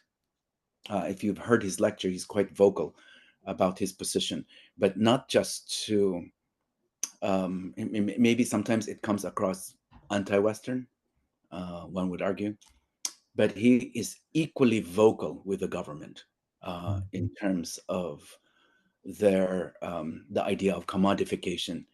And so I think that gave us the courage more than anything else, stylistically or even pedagogically. I think it helped us to have the strength to take a certain position with what we were doing. We have a hand from WILFRIED, maybe. Thank you. Oh, that's a mistake. Okay. No, it's not a mistake, but you go ahead, Rosanna. I would like to follow No, up I with- don't. Oh, okay. Well, I just want to say that definitely their influence have been profound for many reasons, but I would say for one, they are two prominent architects working and living in China who were not educated in the West. And I think that's quite a important distinction from many of the others. I think almost anyone else you can think of today who are kind of on the map of Chinese architecture, from Yongho Chang to Zhang Ke to Donggong, open architecture, ourselves included, we have all gone to the West and I would say all American universities to study if not undergraduate, at least graduate school. So I think they also represent themselves, as well as they're seen by the younger generation as more authentic in a way, because they are not kind of tainted by the Western pedagogy and Western education. And I think also because of that, they're able to kind of guard certain ideals within that cultural context. And I think Wang Shu has been very vocal about that, you know, rejecting a lot of the theoretical discursive stance of this exchange, and he really wanted to operate his architecture within that purity of culture and heritage. But on the other hand, I see it opening up recently, that I think in recent years they have, you know, started traveling a lot more to speak and to engage with the rest of the world. Maybe more Wang Shu than Liu Jiaqun.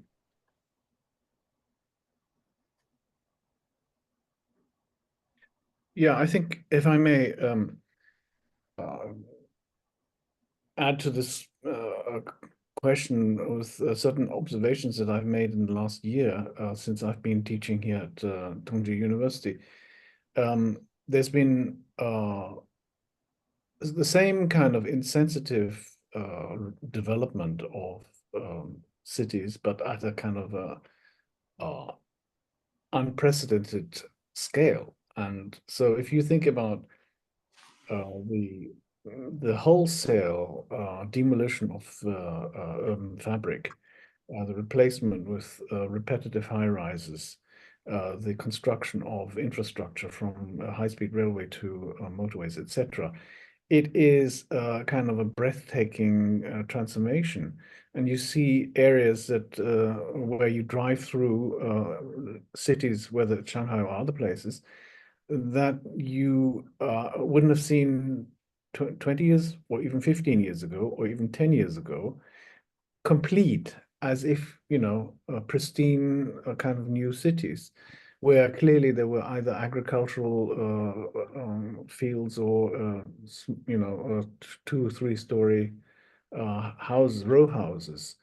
So the complete eradication of fabric, which LYNDON talked about, and ROSSANA also talked about in terms of the kind of interruption of social, commercial, small-scale, informal economies, is, I mean, it's a convulsive experience. And the kind of social peace, I think, has been able to be kept because those people who were affected, who were moved from one area to another, because they were offered higher standards of living. So that was a kind of modernization, whether you like it or not.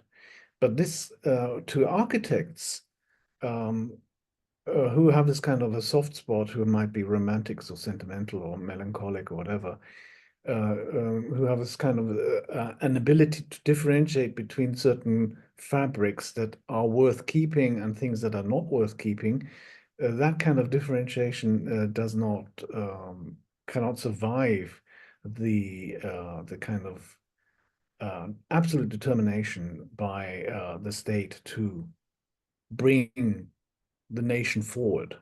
So, you know, you could say, well, that has happened in China in a period of economic success and peace, in the same way as it happened to Germany following the destruction and the self-destruction of the Second World War.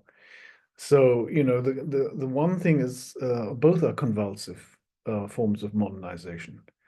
But in Germany, of course, it's even more problematic, because the modernization in Germany has gone together with the lack of acknowledgement that the need to reconstruct was based on its own self-destruction.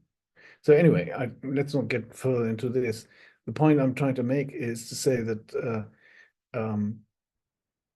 there is or has been a moment in Chinese architecture when people like Liu Jiakun and Wang Shu and Lu Wenyu were very important as mentors, as pioneers, as critics, as outspoken critics in the search for a new authenticity.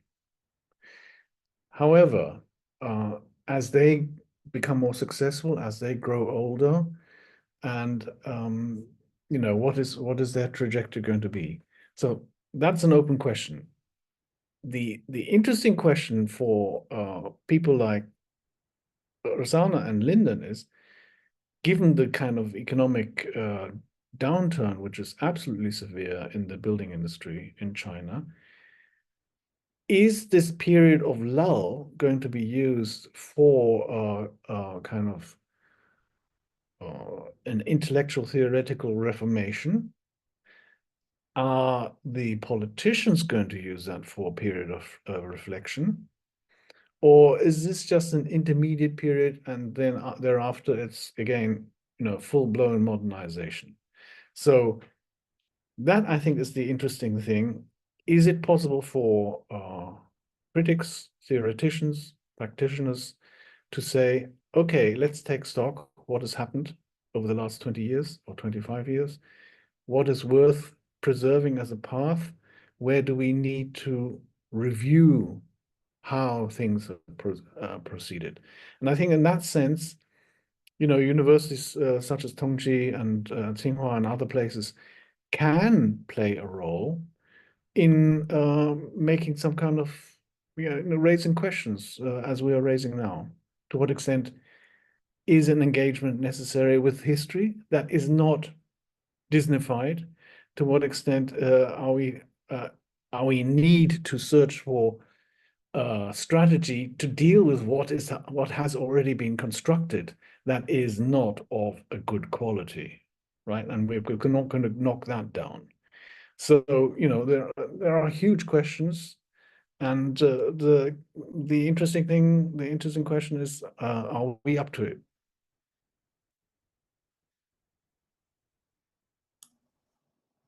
Fernando, you raised your hand, so I don't want to say anything.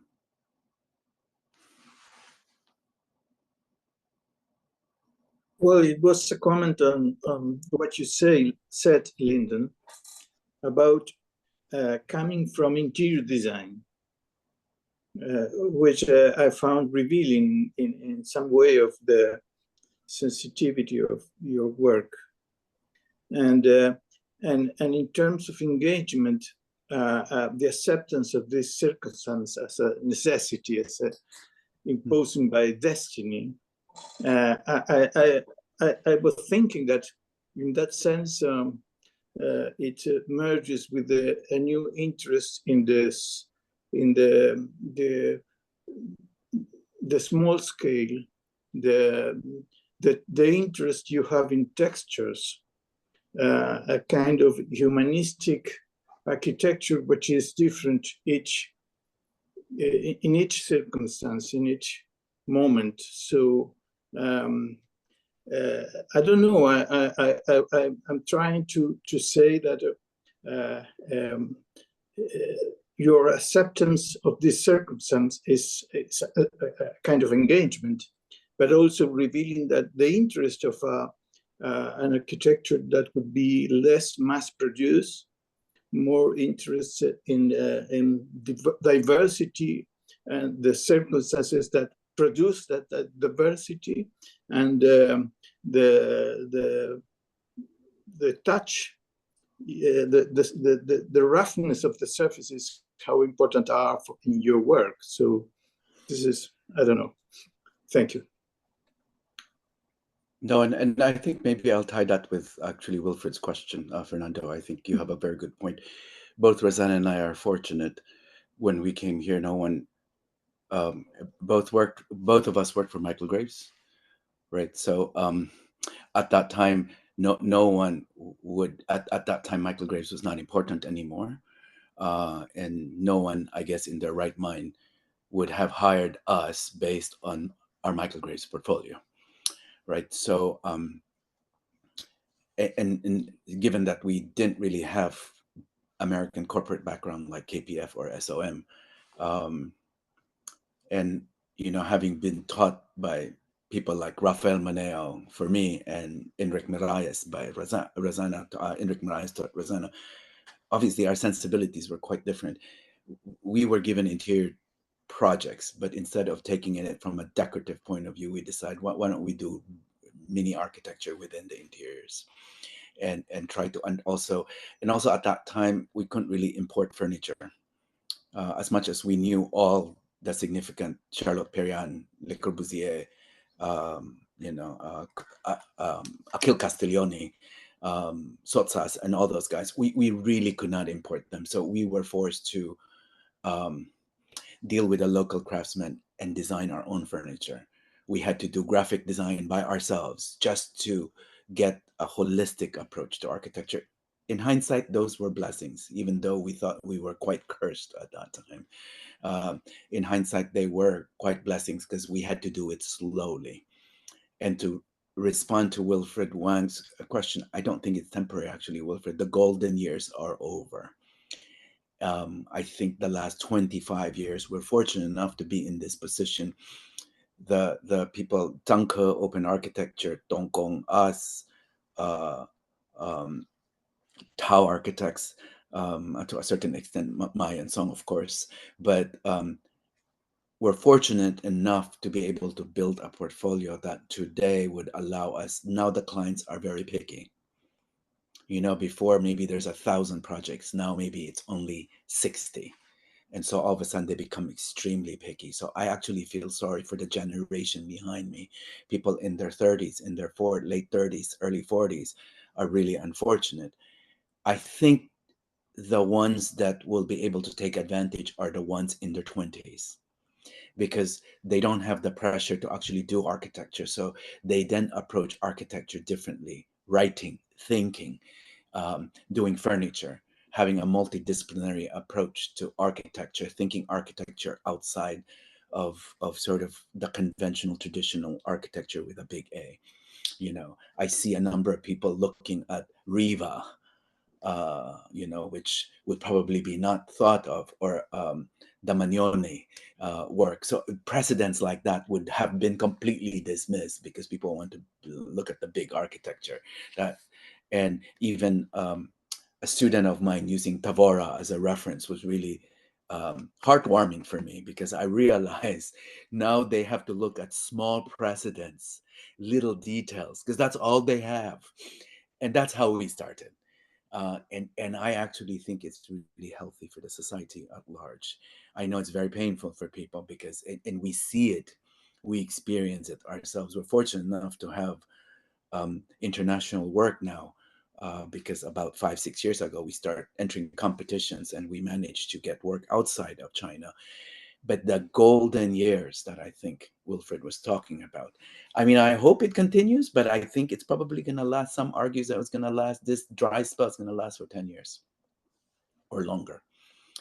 Not to be dismissive or negative about it, but I think architects, there's a rude awakening. You know, the enrollment to schools have dropped. I think Wilfried knows that firsthand. And in many ways, it's good, because only the ones that are really interested in architecture will pursue it. Before, people were coming in because they have high marks, not necessarily interested in architecture or have passion with culture that relates to architecture.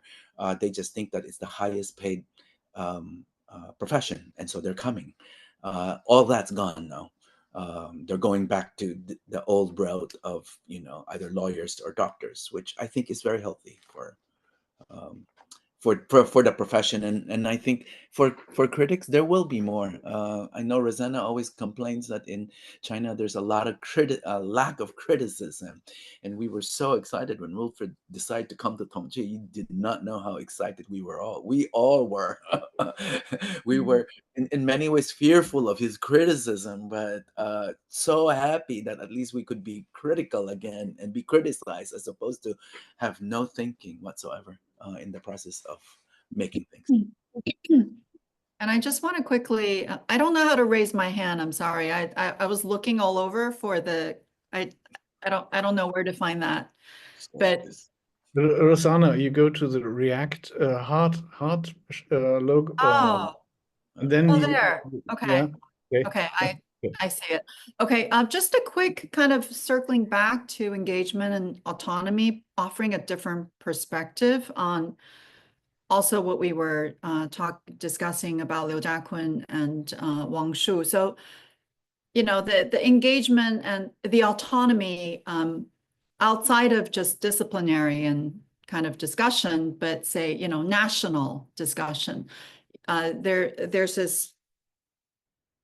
this perspective that if you can kind of isolate the nationalistic perspective, you know, of wanting to keep pure the nationalistic fervor, you know, within China, within people who have never left China and educated in the West, there's some value to that, but I want to point to kind of looking at referencing other disciplines in their approach to modernization and bring about a kind of disciplinarian revolution. So, for example, in poetry and in prose and in writing and literature, in China in the 20s and 30s, you know, it took a group of youngsters who left China, who went to England, who went to America, to bring back a revolution in literature. So, you know, I'm not saying that's the only way to do it, but I think the kind of engagement with the outside world really brought about an openness to approach, an openness to thinking that then pushed forward the modernization of prose in China, so that, you know, they have to, so that for the first time, writing like started to take on a new form, new poetry, took on a free form, you know, that abandoned the tradition of traditional like poetic system. So I think same thing with architecture, right? So I think the openness and the engagement with the outside world is imperative for us to find our own language.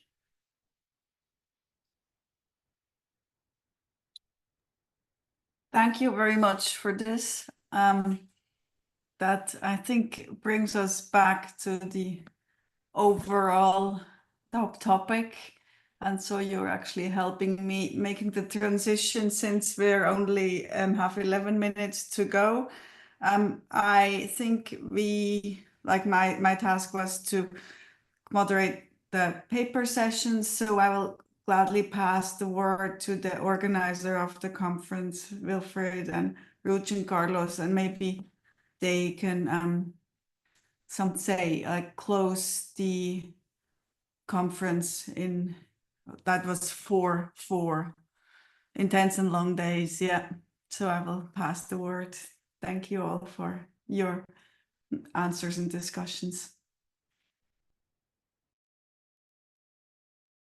Carlos, would you like to offer your final thoughts?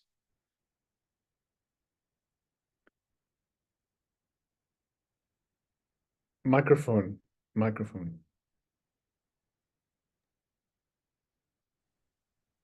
I'm very happy to confirm that the topic that Wilfried proposed and then Ruth and I enthusiastically supported, the architecture between autonomy and engagement, proved to be such a stimulating and rich topic for discussion.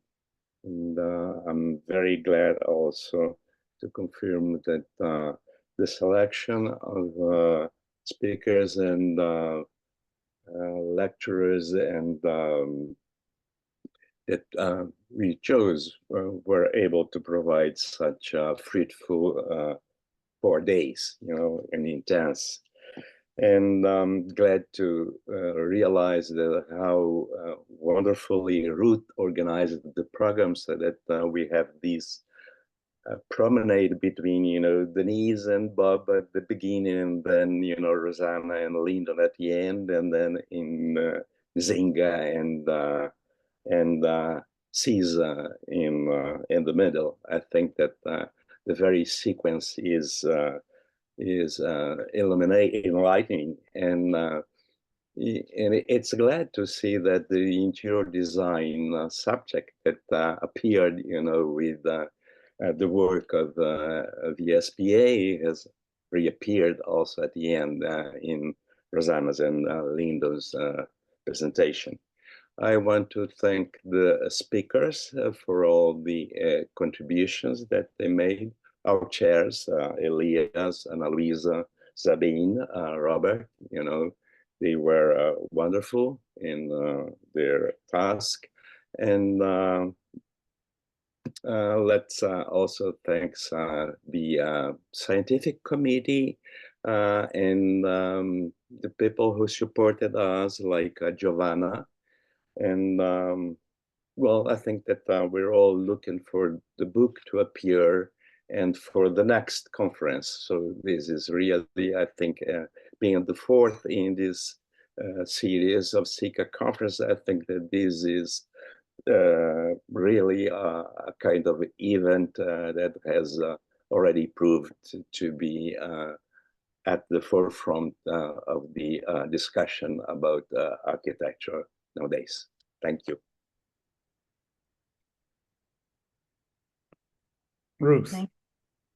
Thank you all for being here. There were some very beautiful, sublime moments. Today's lecture, I was almost crying for real. It was so beautiful and so interesting, and not the other lectures too. And I'm really only want to thank all of you, the scientific committee, the chairs, the public, the paper authors, and most of all, WILFRIED. WILFRIED is the force behind all this, and I think he will continue to be the force behind this, and we'll continue to help him in whatever way we could. So thank you very much for all your presences, and for today's people, especially Sabine, thank you, and all the paper presenters and our lecturers, which were really wonderful presentations. Thank you. See you next year, and see you next year again. Thank you, Ruth, and thank you, Carlos, for your wonderful summaries. I think it's been extremely on the mark series of presentations, both from the keynote sides as well as from the papers. And we know that the work doesn't stop at this point, that we have further work to do with the book, that everybody is going to be welcome to develop their papers further. In some cases, actually, they are finished. I think we had 1 or 2 cases where they're like almost done. I think Pierre-Alain, I think you can be very happy that I think your paper was so superb that we would welcome it in its current state. But that's also to say invitation to the session chairs if they are interested to contribute, because the key issue of where architecture should stand between autonomy and engagement addresses the litmus test of where modernization is going to go. And we have seen in China a certain direction. We've seen in Europe and the United States and other places a certain dominance of an unthinking modernization, which I think in all our experiences needs to be overcome. So I'm very happy that Jaime Solares has agreed to host the next conference, and we will be issuing a call for papers very soon. And that, in fact, we also have aligned an event in 2026, another conference. So we're going to have a 5th and a 6th conference. So our focus and the honing of our own discipline is in progress, and we invite everybody to continue to contribute and to participate in an active way in the work. for that. Thank you, everybody. Thank you for your participation. I'd like to thank the audience for your participation, for listening, and have a good morning, afternoon, or night. Thank you, Wilfried. Thank you for all your work and Thank interest. you all. Thank you. Thank you. Congratulations to the organizers. Yes. Thank you, Louise. Thank you, Louise. All the best. Bye. Bye-bye. Congrats. Thank Great you. job. Bye. You.